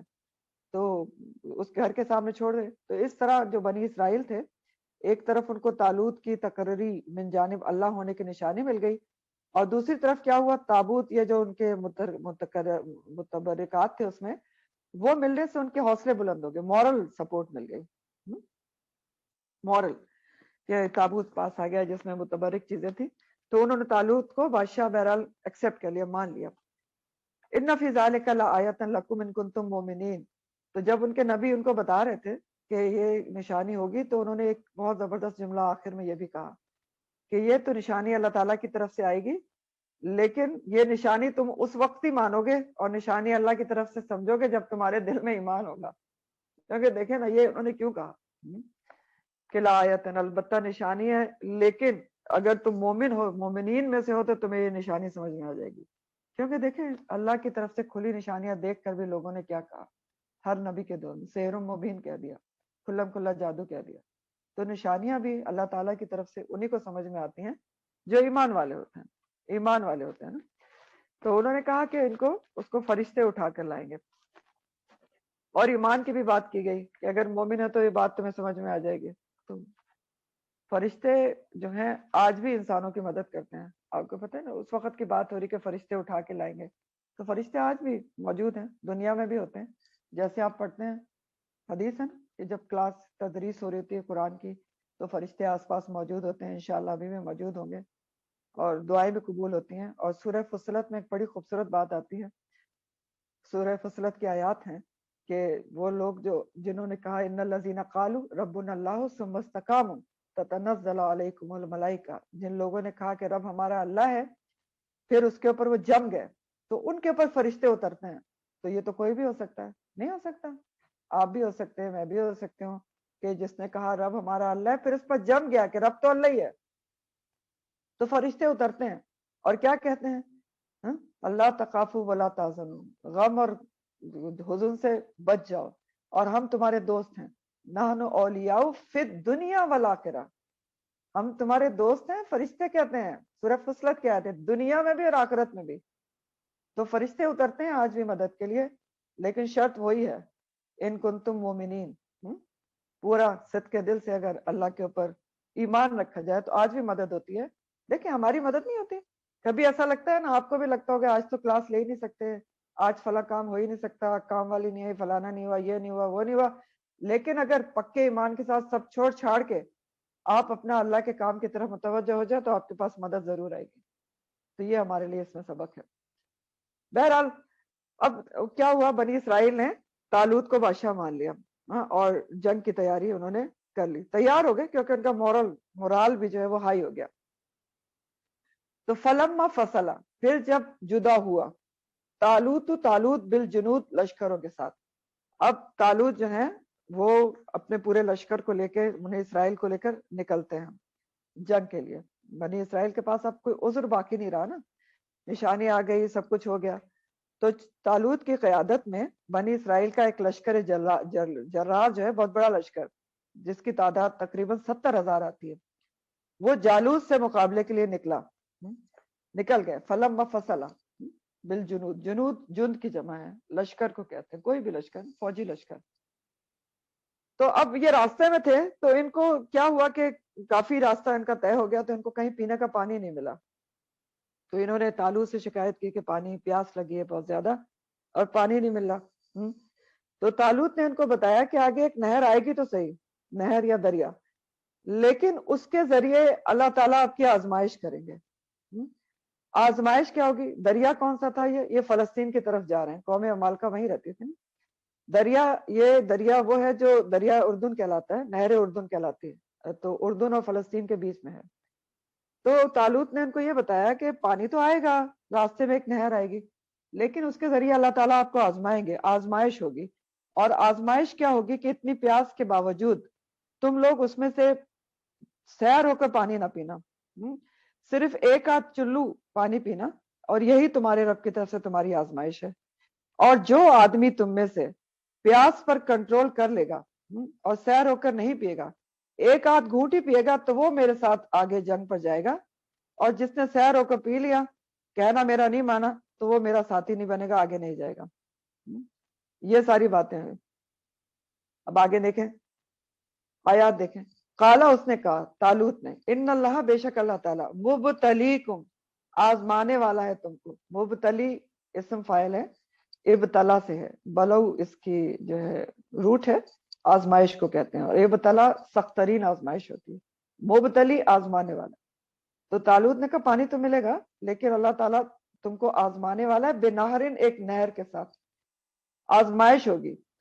اور فمن، تو جو کوئی شریبا، اس نے پیا، من ہو، اس سے، فلیسا منی، جس نے سیر ہو کر پی لیا اس نہر سے، تو وہ مجھ میں سے نہیں ہوگا۔ مجھ میں سے نہیں ہوگا یعنی میری کمانڈ سے نکل جائے گا، کیونکہ جرنیل کو حق ہے نا کہ اگر کوئی اس کو ڈس اوبے کرے تو اس کو ڈسکوالیفائی کر سکتا ہے۔ تو اس نے کہا جس نے سیر ہو کے پی لیا تو وہ میرے ساتھ نہیں جائے گا، نکل جائے گا میری کمانڈ سے۔ وَمَن لَمْ يَطْعَمْهُ، اور جو نہیں پیے گا اس کو، فَإِنَّهُ، تو بے شک وہ مجھ میں سے ہوگا۔ اب انہوں نے یہ نہیں کہا کہ بالکل پانی نہیں پیے گا، آگے بتا رہے ہیں کہ کتنا پیے گا۔ إِلَّا مَنِ اغْتَرَفَ غُرْفَةً بِيَدِهِ، مگر جو چلو بھر لے، ایک چلو اپنے ہاتھ کے ساتھ، یعنی کتنا پی سکتا ہے؟ اغترفا اور غرفتن کا لفظ غرفا سے ہے، اور غرفہ کہتے ہیں چلو کو۔ تو اغترفا، اس نے چلو بھرا، غرفتن ایک چلو اپنے ہاتھ کے ساتھ، اتنا پانی پی سکتے ہو۔ لیکن اگر سیر ہو کے جس نے پیا تو وہ پھر میرے ساتھ نہیں جائے گا، میری کمانڈ سے نکل جائے گا۔ لیکن ہوا کیا، جب وہ نہر پہ پہنچے تو پیاس بہت زیادہ تھی، میجورٹی نے کیا کیا، فشربو، تو انہوں نے پیا، منہ، اس سے، خوب پیا اس سے، کئی تو جانوروں کی طرح منہ ڈال کے اس سے پینے لگے، ڈال کے۔ الا قلیلا منہ، بہت تھوڑے تھے جنہوں نے کمانڈر کی بات کو مانا کہ انہوں نے بہت تھوڑا پانی پیا، ایک چلو پانی پیا، یہ انہوں نے کیا۔ تو یہ آزمائش تھی رب کی طرف سے، انہوں نے بتایا بھی تھا کہ رب کی طرف سے آزمائش آئے گی، لیکن اس کے باوجود انہوں نے رب کی آزمائش کو سمجھا نہیں، اور اتنا جی بھر کے پانی پی لیا۔ صرف تھوڑے سے تھے جنہوں نے ان کے حکم کو مانا۔ تو اب کیا ہے، آپ دیکھیں یہ ایسی آزمائش ان کی کیوں ہوئی کہ انہوں نے کہا، انہوں نے بتایا تھا کہ آزمائش ہے، لیکن پھر بھی کیا ہوا، نہر پر پہنچے تو بہتوں نے گرمی کی وجہ سے بہت پی لیا۔ اللہ تعالیٰ نے ایسا امتحان ان سے کیوں لیا تھا؟ اس لیے لیا تھا کہ جو آدمی پیاس کو ہی برداشت نہ کر سکے اللہ کی راہ میں، تو وہ جنگ کیا کرے گا اللہ کی راہ میں؟ ایک چھوٹی سی چیز ہے پیاس، اسی کو نہ کوئی برداشت کر سکا یا اللہ کے حکم کو اوبے نہیں کر سکا، تو وہ جنگ کیا کرے گا؟ تو اس لیے ان کی اس قسم کی آزمائش ہوئی تھی، نہر کے ذریعے ان کو آزمایا گیا تھا۔ اور ہمیں یہ بھی یہاں سے پتہ چل رہا ہے کہ جب کوئی بھی اللہ کی راہ میں نکلتا ہے کسی بھی کام کے لیے، تو اس کی آزمائش ضرور ہوتی ہے، کسی بھی طریقے سے ہوئی۔ ان کی پیاس سے ہوئی، نہر سے ہوئی، ہماری بھی ہوتی ہے۔ جیسے میں نے ابھی آپ کو بتایا کہ آزمائش تو ہوتی ہے، پڑھنے پڑھانے میں بھی ہوتی ہے۔ کئی دفعہ طبیعت ایسی خراب ہوتی ہے آپ کی، میری، کسی کی، کہ لگتا ہے ہم کلاس لے ہی نہیں سکتے، پڑھا ہی نہیں سکتے، لیکن اگر اللہ کے اوپر بھروسہ کر کے شروع کرتے ہیں تو کام ہو ہی جاتا ہے۔ اب ان کی آزمائش ایسی کیوں کی گئی، حکمت کیا تھی؟ نمبر 1 تو ڈسپلن دیکھنے کے لیے کی گئی تھی۔ ڈسپلن جو ہے وہ بہت ضروری ہوتا ہے جنگ کے ماحول میں۔ امیر کی اطاعت کرنا مارکہ آرائی میں کامیابی کی ضمانت ہوتی ہے، اطاعت امیر، اور اگر امیر کی اطاعت نہ کی جائے تو پھر شکست ہوتی ہے۔ اس کی بہت بڑی مثال جنگ احد ہے۔ احد میں کیا ہوا تھا آپ کو پتہ ہے کہ عبداللہ بن جبیر کی سرکردگی میں ایک درے کے اوپر 25 جو سوار تیر انداز تھے وہ نبی کریم صلی اللہ علیہ وسلم نے کھڑے کیے تھے، اور کہا تھا کسی حال میں نہ اترنا جب تک آپ کو آرڈر نہ دیا جائے۔ لیکن نیچے جنگ احد ہو رہی تھی تو ایک ٹائم پہ مسلمان غالب آنے لگے، اور کفار جو ہے مال وال چھوڑ کر بھاگنے لگے، تو درے والوں کو یہ لگا کہ شاید اب جنگ ختم ہو گئی، اور آرڈر ان کو یہ تھا کہ کسی حال میں نہیں اترنا، وہ اتر آئے۔ اور پیچھے سے خالد بن ولید جو اس وقت کفار کی فوج میں تھے، انہوں نے پیچھے سے حملہ کیا اور مسلمانوں کو شکست کا سامنا کرنا پڑا تھا۔ تو اطاعت امیر کامیابی کی ضمانت ہوتی ہے۔ تو ڈسپلن دیکھنے کے لیے یہ آزمائش ہوئی تھی۔ دوسرا، جنگ میں کامیابی کے لیے یہ بھی ضروری ہے کہ فوجی جو ہیں بھوک پیاس کو صبر اور حوصلے سے برداشت کریں، کہ اگر کوئی پیاس ہی نہ برداشت کرے تو جنگ کیا کرے گا، کیا کارنامے انجام دے گا؟ تو یہ سب چیزیں تھیں۔ اور کم پانی پینے کو اس لیے کہا گیا تھا کہ زیادہ پانی ایک دم سے پی کر